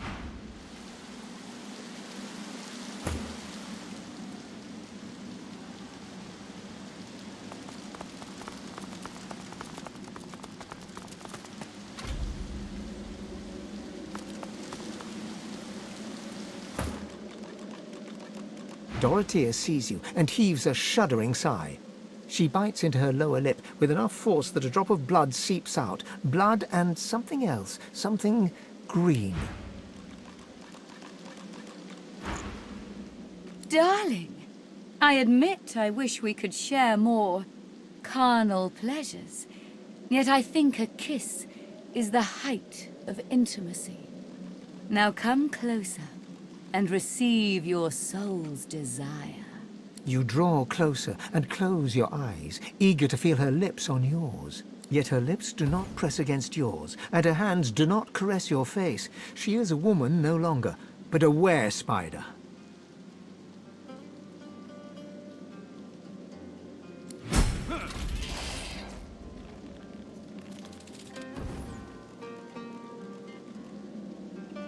Her fang painlessly sinks into your neck. You still hear her words, though they sound muffled, as if filtered through a glass wall. The knowledge you needed is now yours.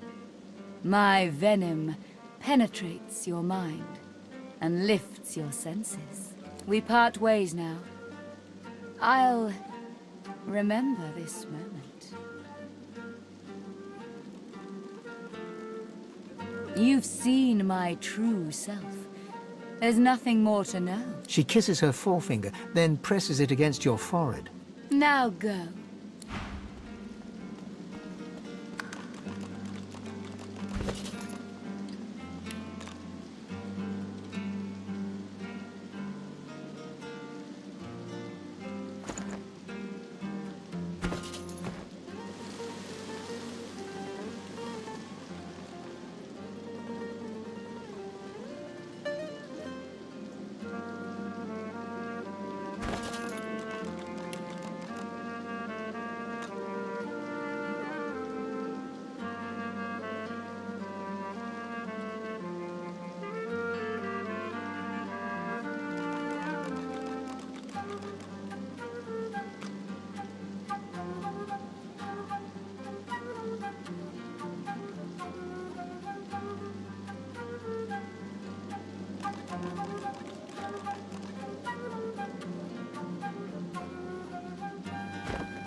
I've spotted something.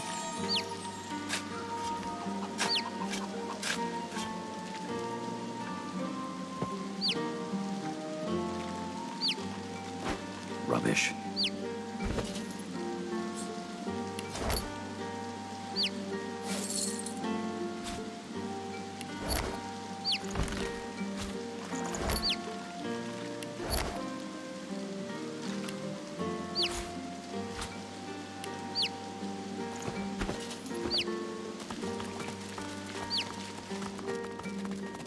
Look at that.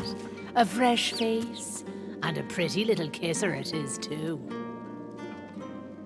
Welcome be, Governor. Take a load off and enjoy Effie's plunder down Are under. you? Oh, no. You aren't.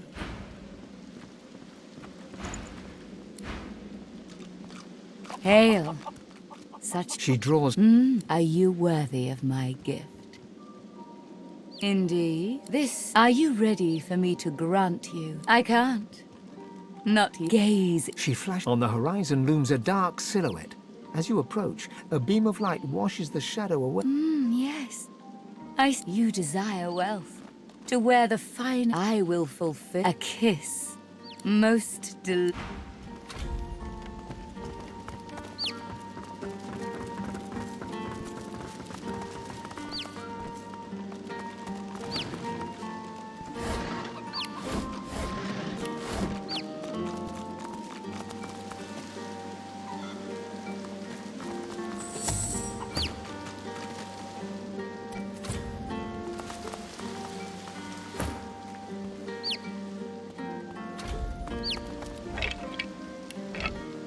Dorothea sees you and heaves a shudder. Darling! You draw, yet her lips do not press against yours, and her hand...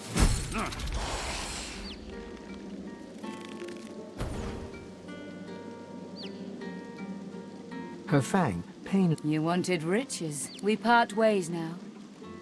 I'll remember this moment. You've seen... She kisses... Now go.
Biffin Ben Mazd. She reached. So I take all the pleasure doing business with you, Governor. Aye, so it is. Further down. Aye, you could so. If you're interested, Governor, all you have to do is no problem. In return for a reasonable. Effie digs. Much obliged, Governor.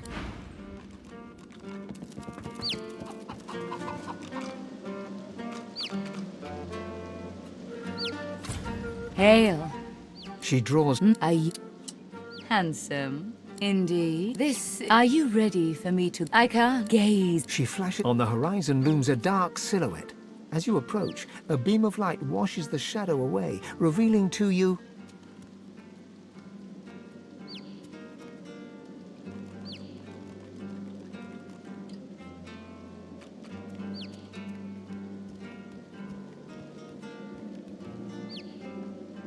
Yes. Most...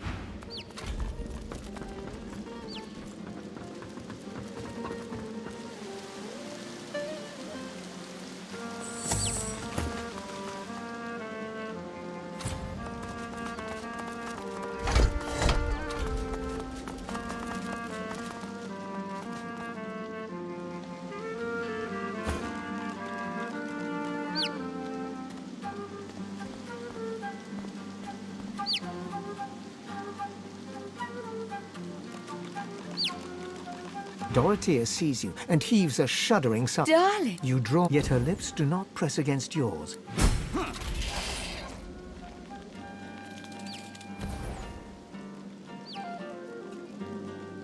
Her fang painlessly sinks. You desired power, and so it's yours. We part ways now. You've seen... She kisses... Now go.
Bugger off. Can't you see I'm trying to relax?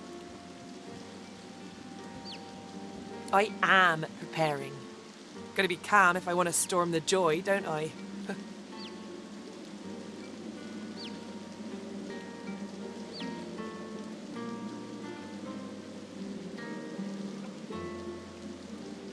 Did you really think I was planning to sail into one of the most dangerous places in Rivellon with a crew for hire and a rented boat?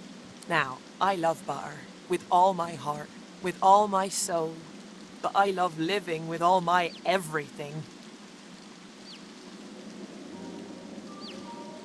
Sure, the very best. Oh, what am I going to do? What? Please, you there. Watch 'em fight. Watch 'em. See that? Right in the kisser. Doesn't. Please, you there.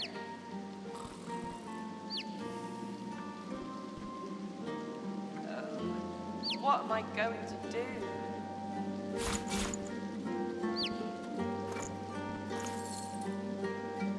It can't be far, can it?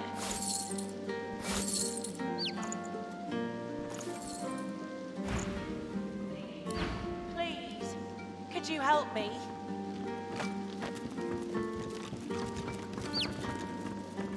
Are you? No.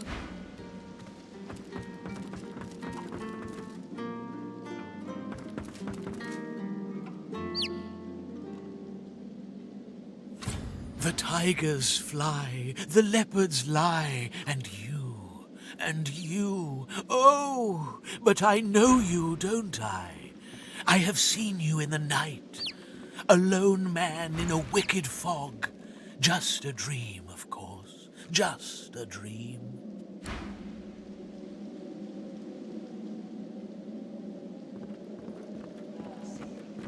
I can't offer you more. May the memory of our kiss remain sacred.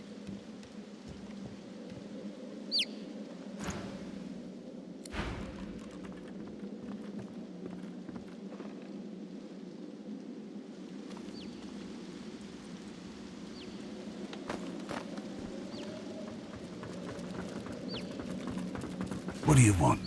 Boss is busy. Good. Boss could use some good news. Listen up. Don't waste his time. These are... You really ticking me off, Marla.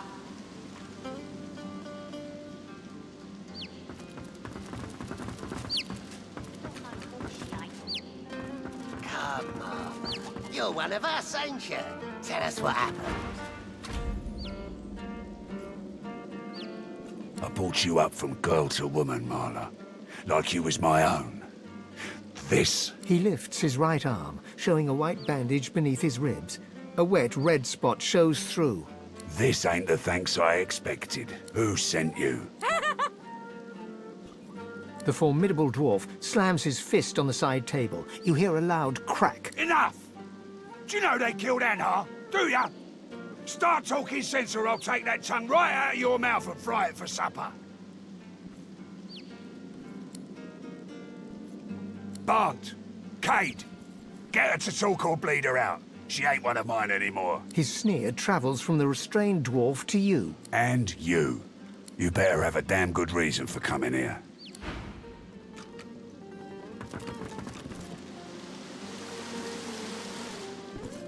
Working for the DO, I bet.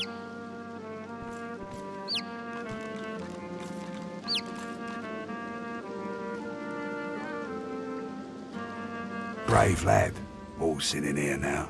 I hope for your sake you've got good news for me. Family matter. She's one of mine. Acting like her brains are scrambled, though. Came after me with a knife. Lucky for me, she caught an old wound. Scar slowed down the knife. So, how'd you make it out of Fort Joy? I've got people. They've got people. People talk. The Magisters never shut up long enough to listen. But me? I love a good story. Here's one I heard lately. A group of strangers landed on the beaches outside town.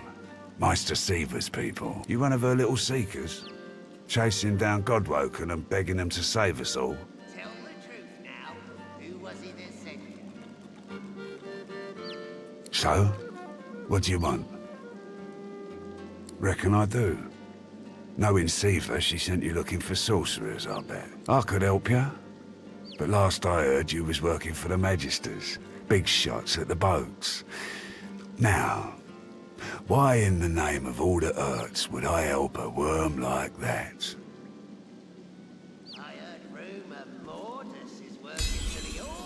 An unpleasant smirk twitches around the corners of his mouth. Right. I reckon I could help you out. Depending on what you can do for me.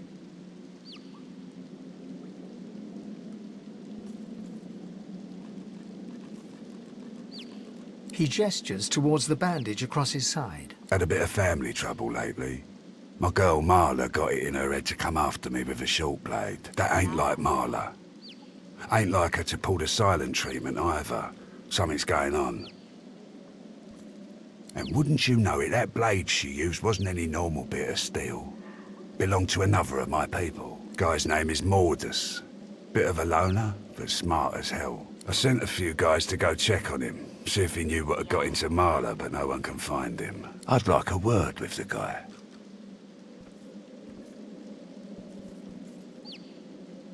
That'd be up to him, wouldn't it? No one's seen him in a good few. I've got some people checking out his house near the tavern now, though. Tell them I sent you, and they'll let you know what they've found. Truth is, they might be glad to see you. Reckon a sorcerer will have better luck finding one of their own. Well, like I said, Mordus is a special guy. A sorcerer, matter of fact. Maybe even one of the ones Siva's after. If there's something you want to find out from him, you might want to ask before I have my word with him. Here, you can take this off my hands. More suited to your kind, really. Good luck.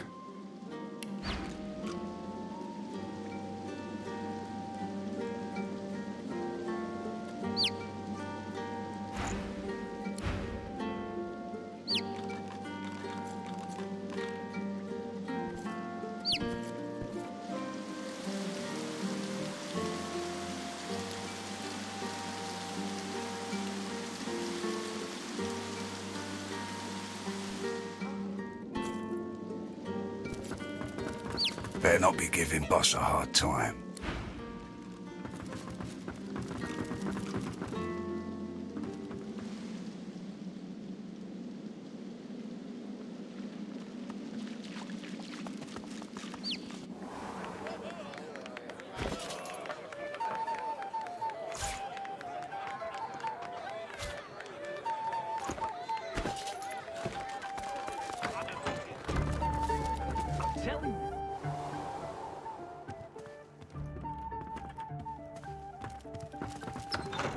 The town is poor, but this room is rich. Who rings the bell? A weathered woman in a dirty sea captain's tunic babbles breathlessly to herself.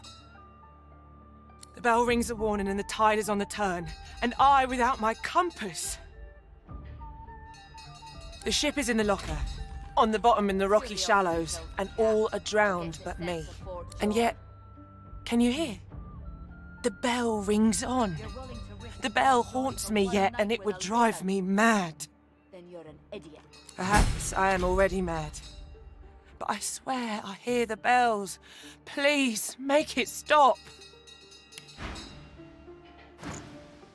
She buries her head in her hands and cries. Make it stop. Got that right, Hilka.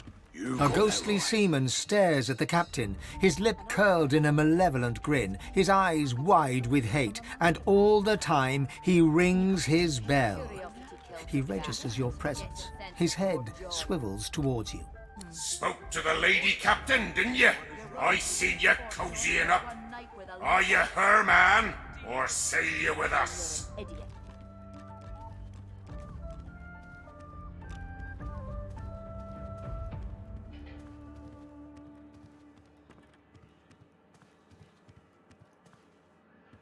Then you won't sail with her. She ran the ship upon the rocks, although I rang the bell. That light weren't no lighthouse. I rang the bell in warning, and she ran the ship upon the rocks. You ran the ship upon the rocks, Captain, and all the crew were drowned. I'm doing my duty here, I am. I'm the lookout and I'm ringing the bell. Rocks ahead, Captain. There's no lighthouse here. Rocks ahead! Ha ha ha ha ha! But I'm on duty here. There are rocks ahead and the captain must know it. He blinks once, twice. A single salty tear drips from one ghostly eye. The bell falls silent. He raises a finger to his temple in salute and fades away. Curiosity kills the cat, or gets it sent to She Fort babbles George. breathlessly on, barely aware you're there. My ears are still a-ringing. And I have you to thank for it? Then thank you, I surely do.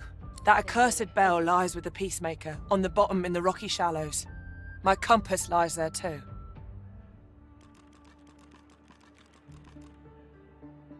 Let me mark your chart. But you be warned. Stay off the wreck itself. Let her lie as a She goes white as the proverbial ghost. You've got no call to go looking for no cargo. Far as anyone's concerned, we sailed with an empty hold, and if there's anything left to salvage, you leave it where it is. Heed me. Leave the cargo of the Peacemaker alone. She turns away. Conversation over. One night with a lizard you can trust. Then you're an idiot. You got that right, Hilga. You got that right. And I'm saying you can trust me. I can see a sorcerer from a mile away. And you can't be too careful, you know? If they can get Alexander, they can get any of us. You're right about that. Right as rain, Hilga.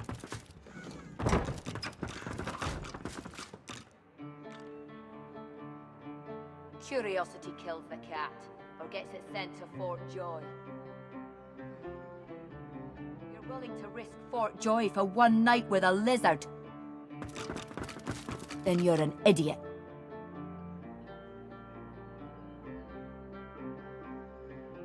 Yeah? What do you want?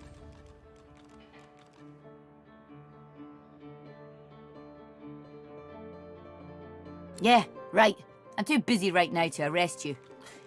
But before you go, perhaps you can help us settle an argument. Thatcher here is one of my dearest friends, but she isn't the brightest. Thatcher grins hello. Our mate Boris got posted to Fort Joy for consorting with lizards. And Thatcher here still fancies a turn around the park with Loverick's lizard. I say she'd be sleeping with the enemy. What say you? They look at you expectantly. You can trust me. I can see a sorcerer from a mile away. And you can't be too careful, you know? Thatcher looks victorious. Eden looks annoyed. You're as bad as she is. Get lost then, you're no use to me. Eden turns back to her drink. Thatcher smiles goodbye. Curiosity kills the cat, or gets She it tips sent you a to wink, Fort Joy. then turns away.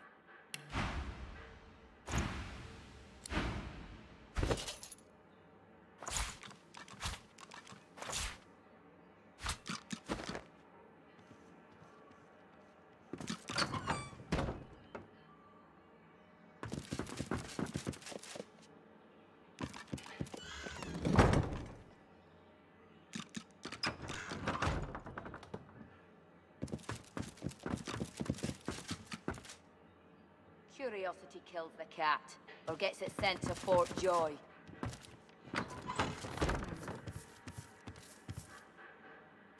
You're willing to risk Fort Joy for one night with a lizard you can trust. Then you're an idiot. You got that right, Hilga. You got that right. Here now. Have you a reason for barging into my room, sir? When one's in a small town, one must expect small-town manners, I see. He squints at you and laughs. Looking closer, you see the man is wearing a very obvious fake beard.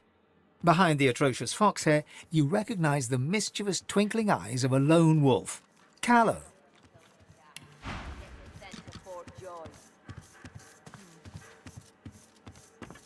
You're willing to risk Fort Joy for one night with a lizard? Then you're an idiot.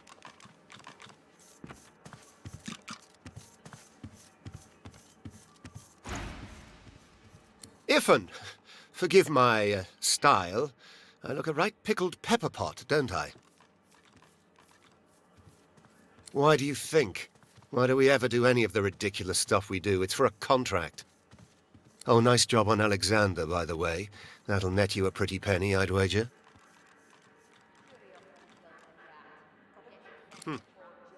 Best get back on that, eh? Or they'll be calling you the Silver Floor.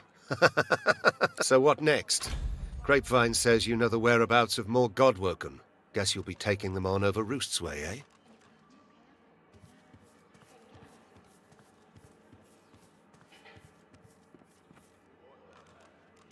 Camped out at an abandoned sawmill not too far from here.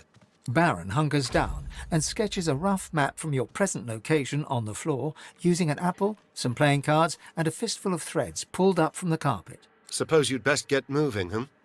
And I'd best get back to living the no-thrills barred life of this chump.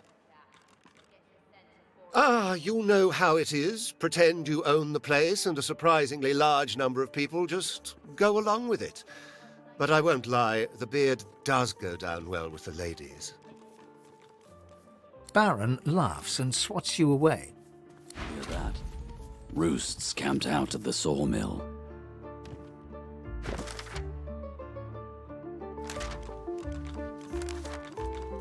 What the devil are you staring at? Your beard, my lord. It seems less lush somehow. It's as lush as it's always been. Now train your eyes on my treasures, not my person. Yes, my lord.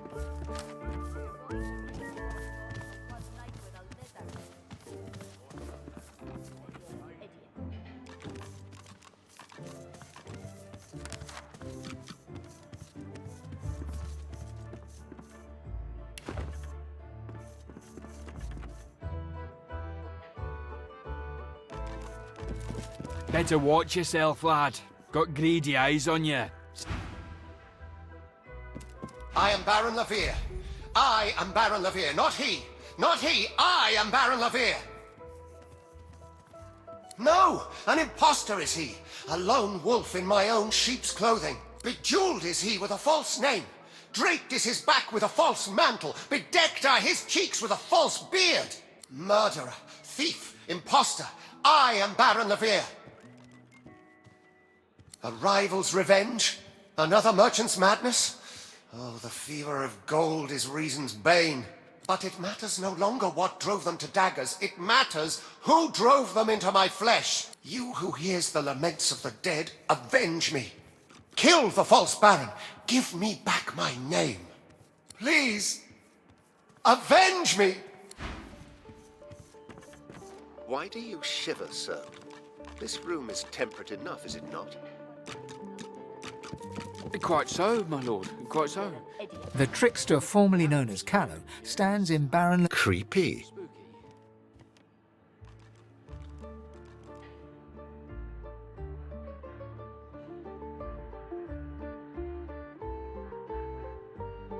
Come on. How many ghosts do you think have haunted you?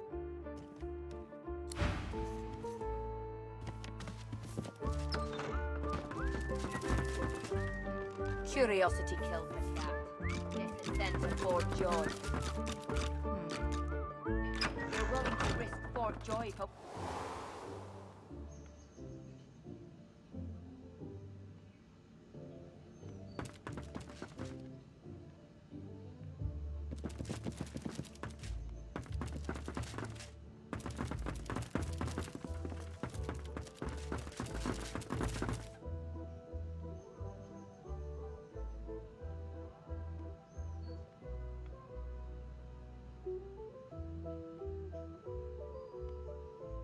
A lizard, tall and beautiful, turns towards you. She fixes you with a sultry look, and when she speaks, it's like listening to honeyed smoke. I'm so glad you came, but your friends will have to leave. She turns her back on you and waits for your companions to leave.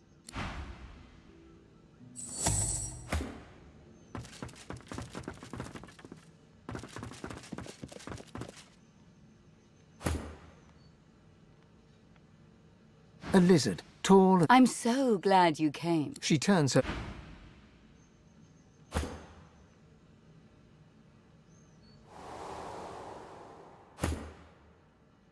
A lizard, tall and beautiful, turns towards you. I'm so glad you've come.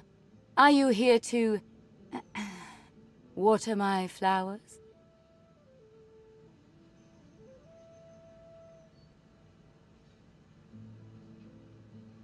I've been so lonely since my man went away to fight the coming war. I need someone to take care of me. You're so masculine, darling. Won't you take care of me?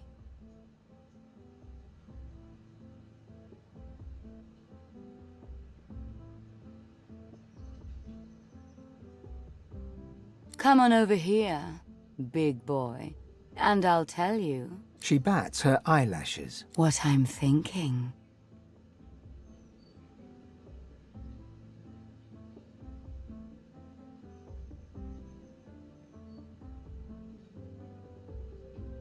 She sighs.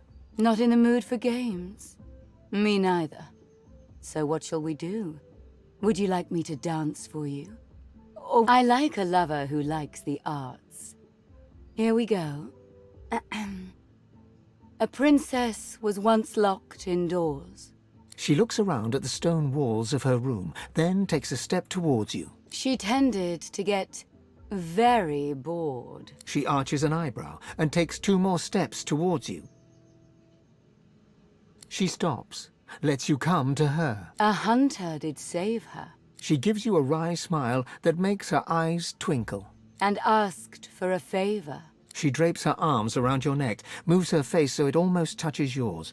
She looks you in the eyes. Her lip twitches as if ready to kiss. And then whispered,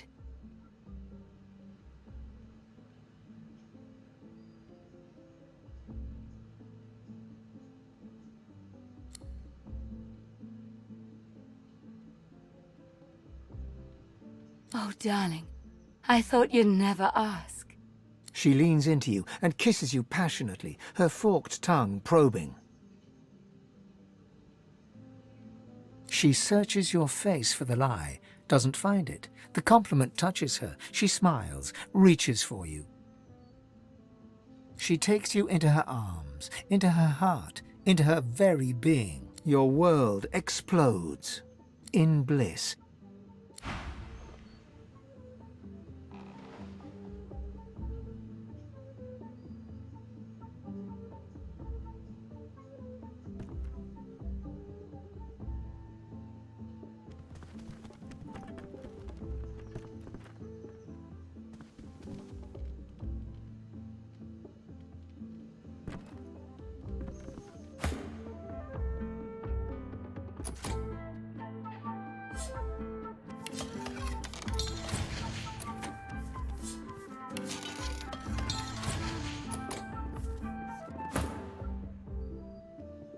Good morning, lovebirds.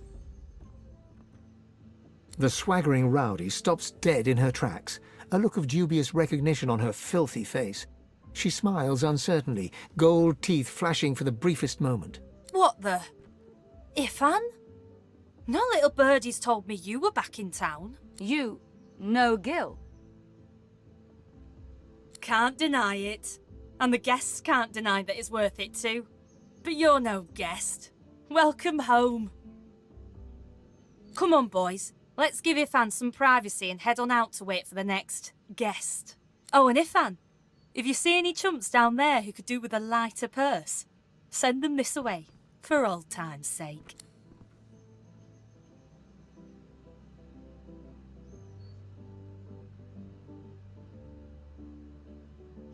Carefully keeping her eyes trained on yours, Jill tosses you the clothes you were wearing. The thugs retreat, each one shuffling backwards with eyes pinned to you the whole time. Zara suddenly looks terrified, not scared of them, but scared of you. Please, forgive me.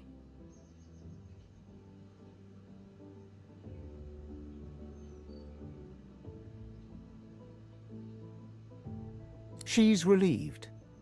It was worth it, wasn't it? Now, baby, you should leave. You don't need a thing like me dragging you down, hanging on to your heart.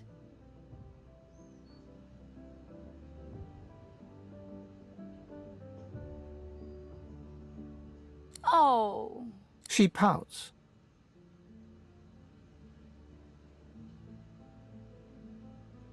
I love you too, baby. I love you too.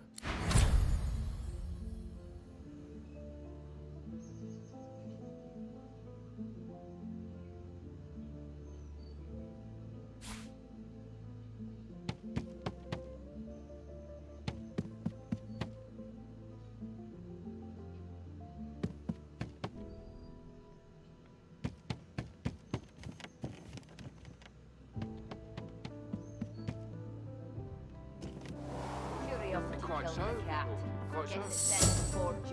The atmosphere in here is, You're willing to risk Fort Joy for one night with a lizard? Spooky. Then you're an idiot. Pull yourself together, man. Or should I check the cupboards for ogres? That's quite all right, my lord.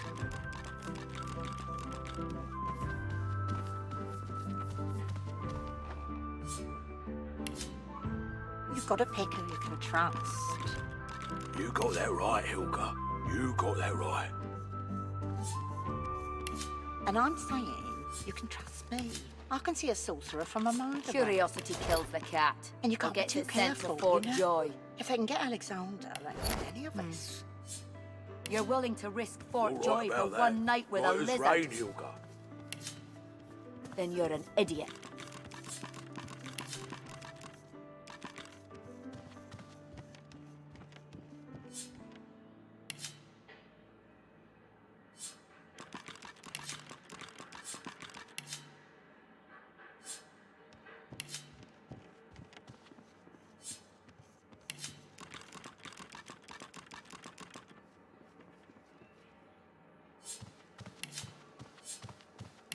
Curiosity kills the cat, or gets it sent to Fort Joy.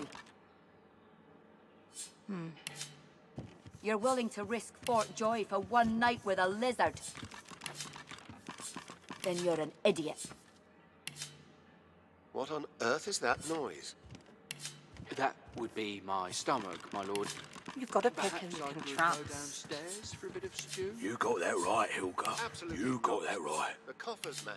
The coffers, they're to be And I'm guarded day and saying night. you can trust me.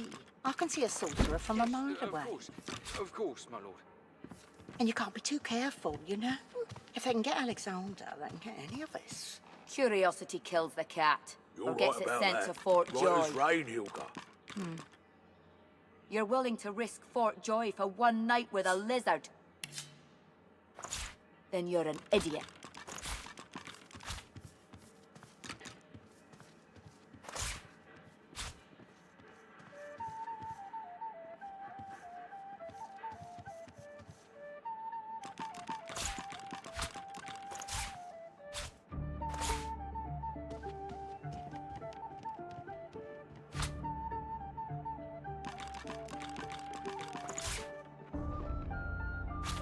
Curiosity kills the cat, or gets it sent to Fort Joy. You're willing to risk Fort Joy for one night with a lizard? Then you're an idiot. You've got to pick who you can trust. You got that right, Hilka. You got that right. And I'm saying you can trust me. I can see a sorcerer from a mile away. Seems less lush somehow.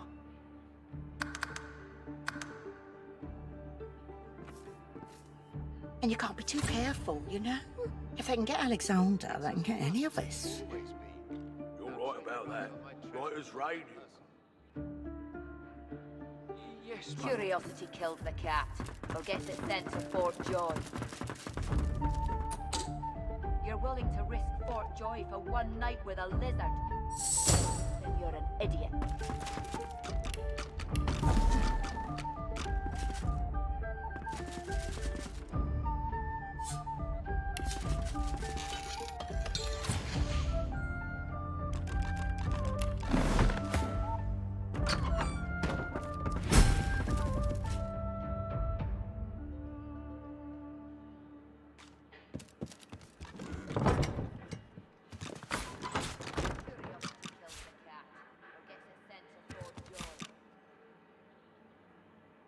You're willing to risk Fort Joy for one night with a got to pick who you can trust. You got that right, Hilka. You got that right. And I'm saying you can trust me. I can see a sorcerer from a mile away. And you can't be too careful, you know? If they can get Alexander, they can get any of us. You're right about that. Right as rain, Hilka.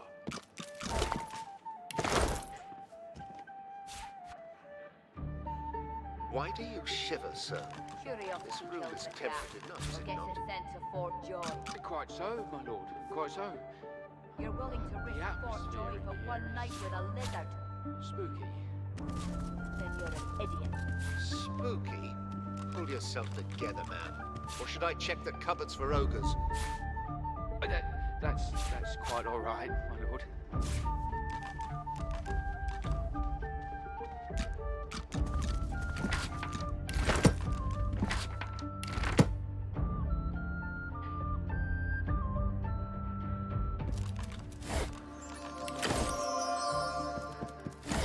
Curiosity kills the cat, or gets it sent to Fort Joy. You've got to pick who you can trust. You got that right, Hilka. You got that right. And I'm saying you can trust me. I can see a sorcerer from a mile away. And you can't be too careful, you know? If they can get Alexander, they can get any of us. You're right about that. Right as rain, Hilka.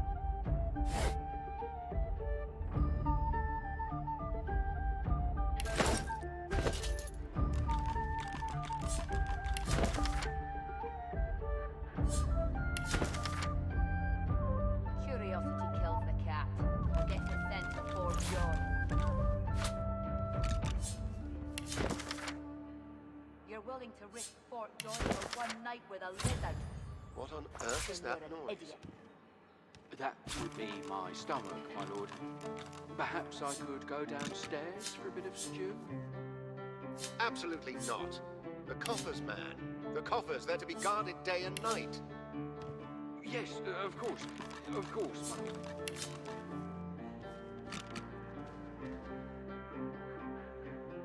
You've got to pick who you can trust. You got that right, Hilka. You got that right. Gets it sent to Fort Joy. And I'm saying you can trust me. I can see a sorcerer from a mile away. And you can't be too careful, you know? If they can get Alexander, they can get any of us. You're right about that. Right as rain, Hilka.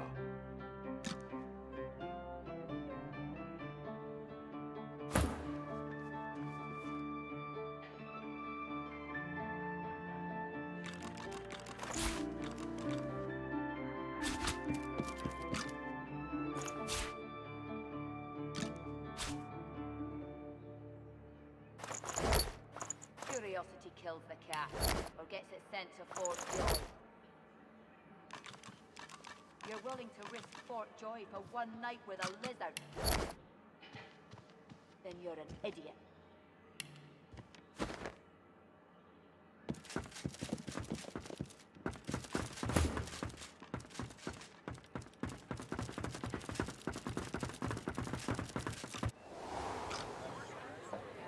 He gives you his mischievous grin. I did promise you the experience of a lifetime. His lip quivers. You expect him to be afraid. They have me over a barrel. They do. You have to believe me. It's hard enough to earn a crust around here, and me and the young'un, we've been starving. Oh, sir. The little un was left with me when my wife died. She won't make it without me, the poor child. Livy. The child's name is Livy. She stays in the kitchen while I work. Go look. I swear it's true. I'm not. I swear it. He gives you an earnest look and shows you towards the kitchen.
unabated.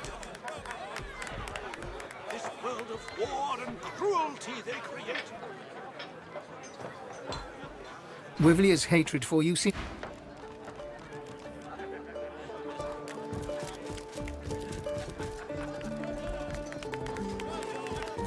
That lying waiter seems to have legged it. What now? Got a kitchen and a bar to run. Bloody Wivlia. Somebody should have taught her a little decorum.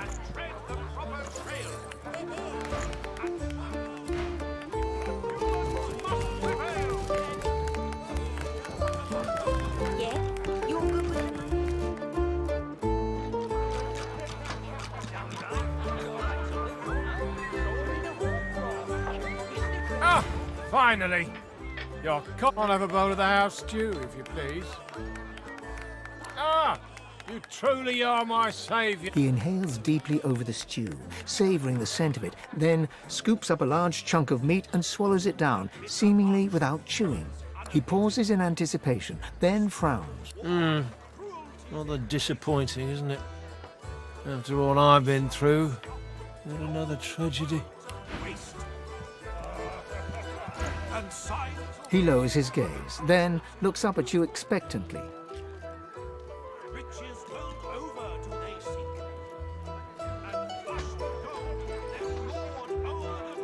His lip trembles dramatically. It's my mentor. My dear mentor. He was killed by those void beasts. I told him we ought not to travel in the hills, but would he listen? No. Now here I sit, my closest companion gone, our precious cargo worth more than Lucian's right ring, lost to the beast-infested wilds. And on top of it all, the stew was a disappointment. Ah, then perhaps my luck has changed. Yes, perhaps this awful business might soon be behind me. Tell me, how are you in, well, Void Woken? Ah, terrific news. Then what I ask will be little more than a trifling. My mentor, Liam, and I were hauling in a goodly number of fine wares from the Southlands when we crossed paths with a great brute of a Void Woken. It made short work of Liam, may the gods rest his soul. I managed to escape, but my precious cargo was left behind. We'd invested our entire livelihood in those wares. I'll do anything to get them back.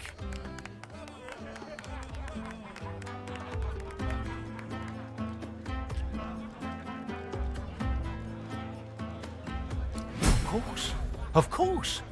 We'll, discuss the specifics once you've returned. Now, give me your map. I'll show you just where to look. I doubt those beasts out there have any use. I can't tell you how thoroughly you've made my... And signs of all other cultures erased. The riches world over do they seek, and flush with gold they'll lord o'er the meek.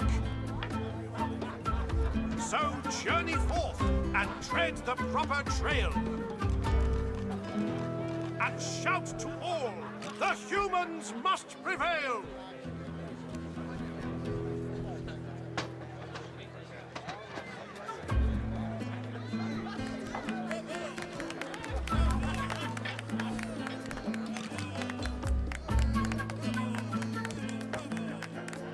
The bitter march of humans unabated, this world of war and cruelty they created,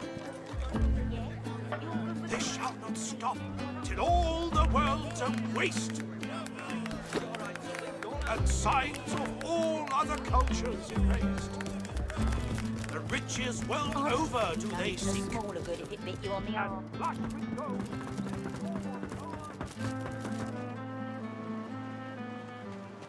This must be the place Lohar mentioned.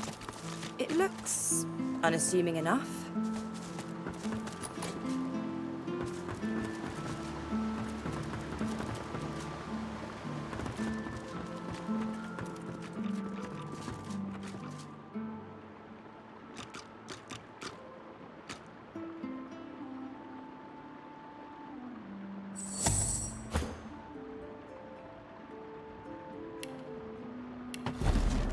Under lock and key.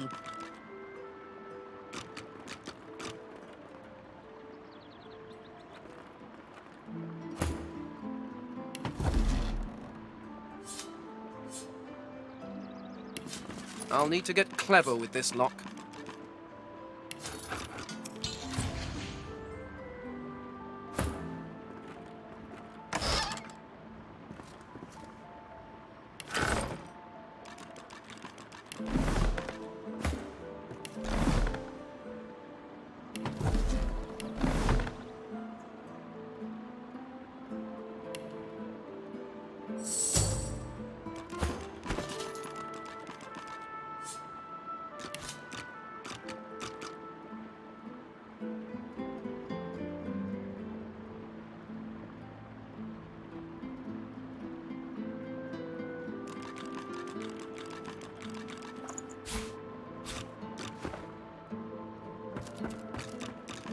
The dwarf is unnaturally still.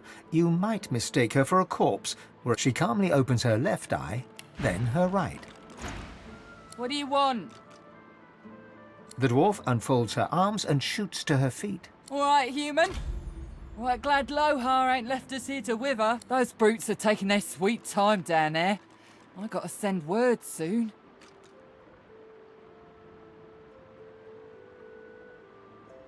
Who knows? Anything that gives away what Mordus has been up to. Probably got all sorts of tricks for covering his tracks, but that weird priest been those half-wit. Get to it then.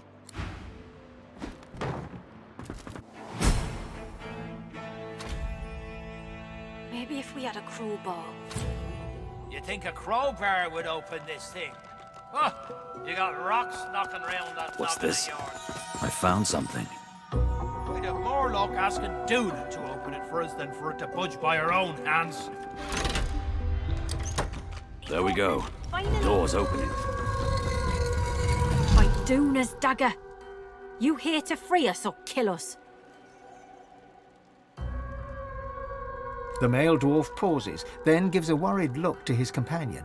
She shakes her head. We're not looking to cause trouble. We're looking to end it. Did Mordus send you?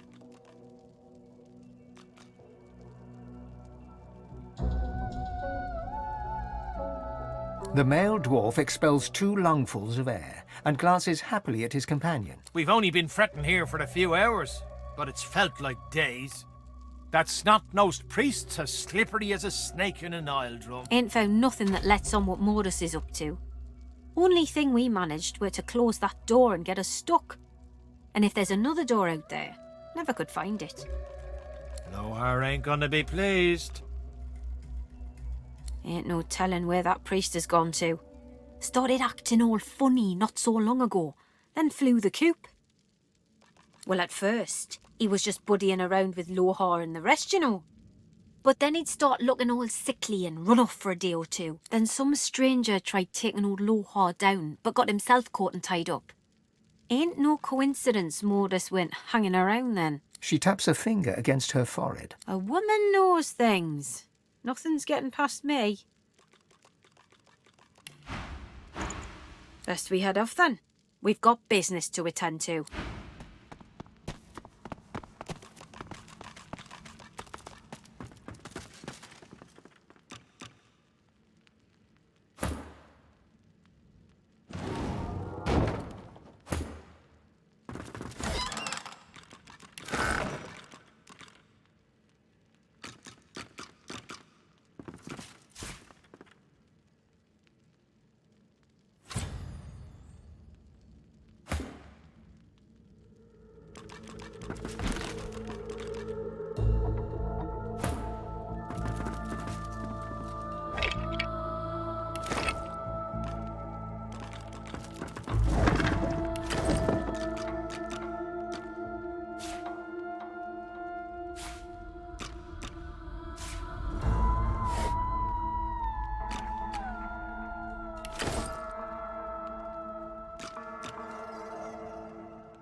The shrine depicts Duna, yet has clearly seen better days.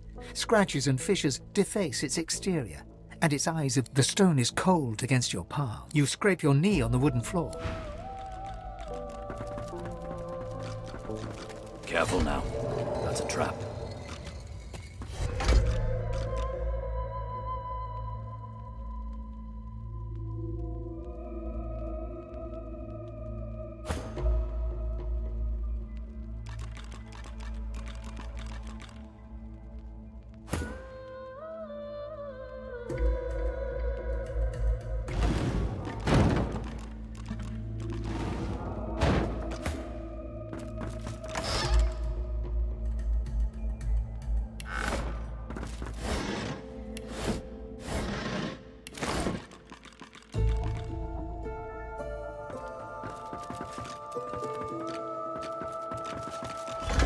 Well, this won't do.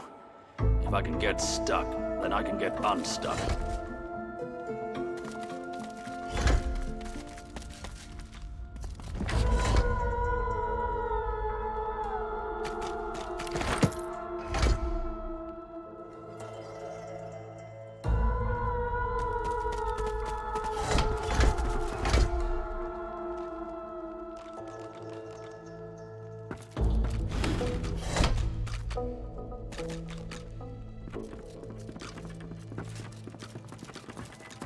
This shrine to Duna, the stone is cold, nothing happens.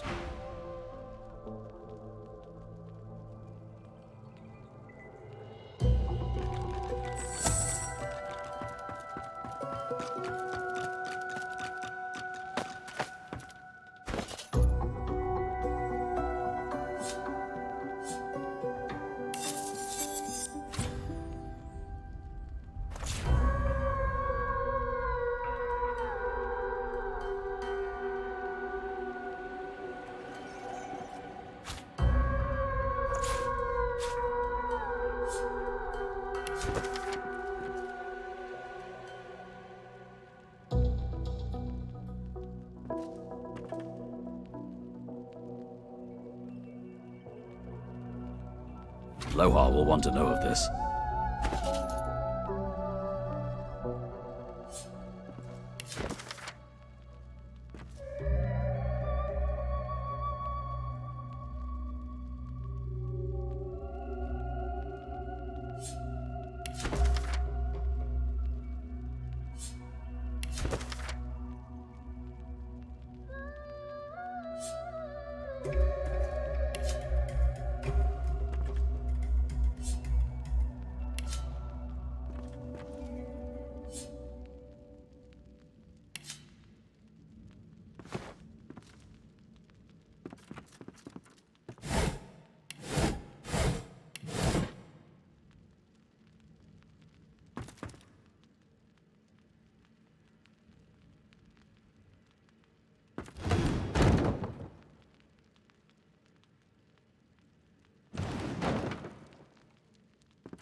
The shrine depicts Duna. You run your hands along the exterior. There's no mistaking the sound of stone chafing stone.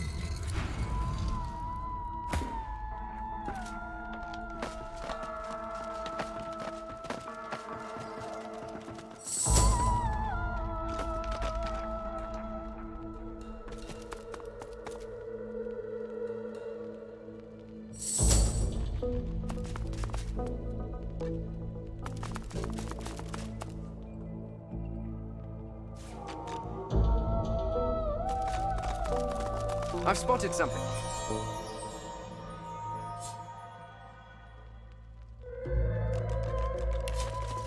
A skull. It's missing an eye. As far as locks go, this one's pretty macabre.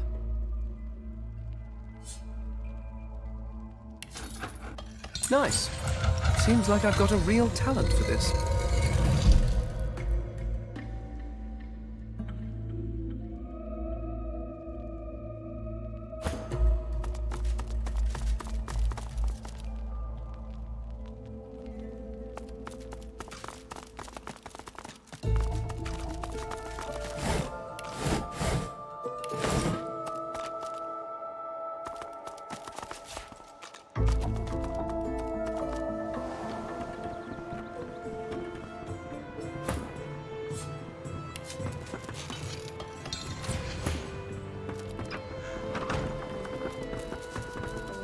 Ain't no rest for any dwarf in Driftwood. Not even me.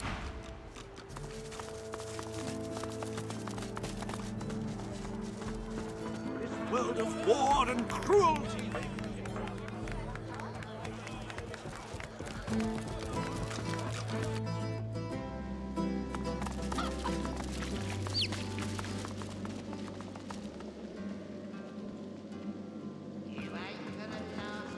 Longer.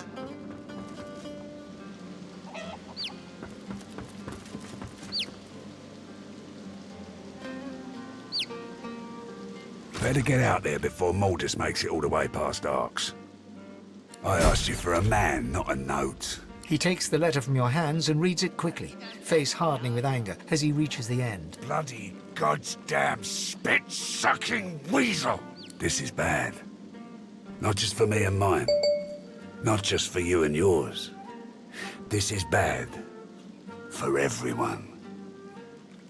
Hell if I know, but it don't sound good. Seems as though Mordus wasn't mine after all. Trouble is, I don't know whose he is. Of course. That's why I haven't heard from the cave. Sabotage. Listen up, I need your help. We all do. Mordus has his hands on something dangerous. Something I was trying to protect us from. Not just my folks. The whole damn realm. Look, me and mine, we move classified cargo. Take it right off Magister ships and put it into the hands of those that will use it rightly. Trouble is, we came across something no one ought to have. Not the Magisters, not my folks, not the gods themselves. I ordered it to be destroyed. I guess Mordus, whoever he's working for, wants it for themselves. That can't happen. The less you know, the better. Trust me. Stop Mordus and I'll take care of the rest. My people had an operation up in the caves outside town. Good access to red ships and plenty of privacy too. Haven't heard from them in a couple of days now. I thought maybe we'd lost the messengers to Voidwoken in the hills, but now I think it's worse than I thought. I bet my lucky left foot Mordus is in the cave. You gotta get to him before he gets his hands on that cargo. Pray to whoever you pray to that it ain't too late.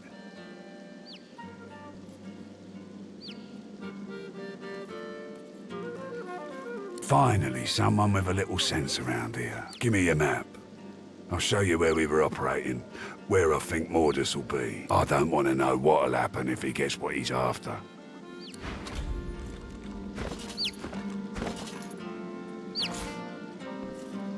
Hope you don't go blind after all that.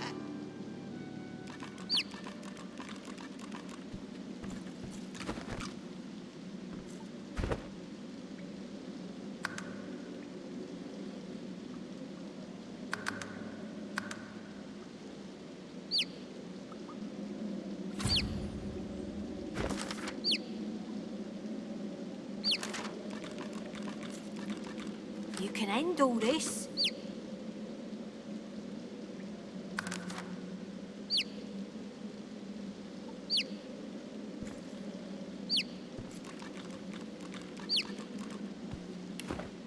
That's a lot of blood.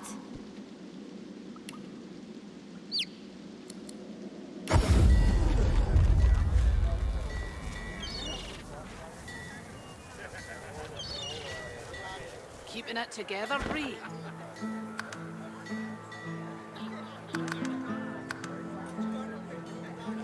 I'm all right as long as I don't think about it too much.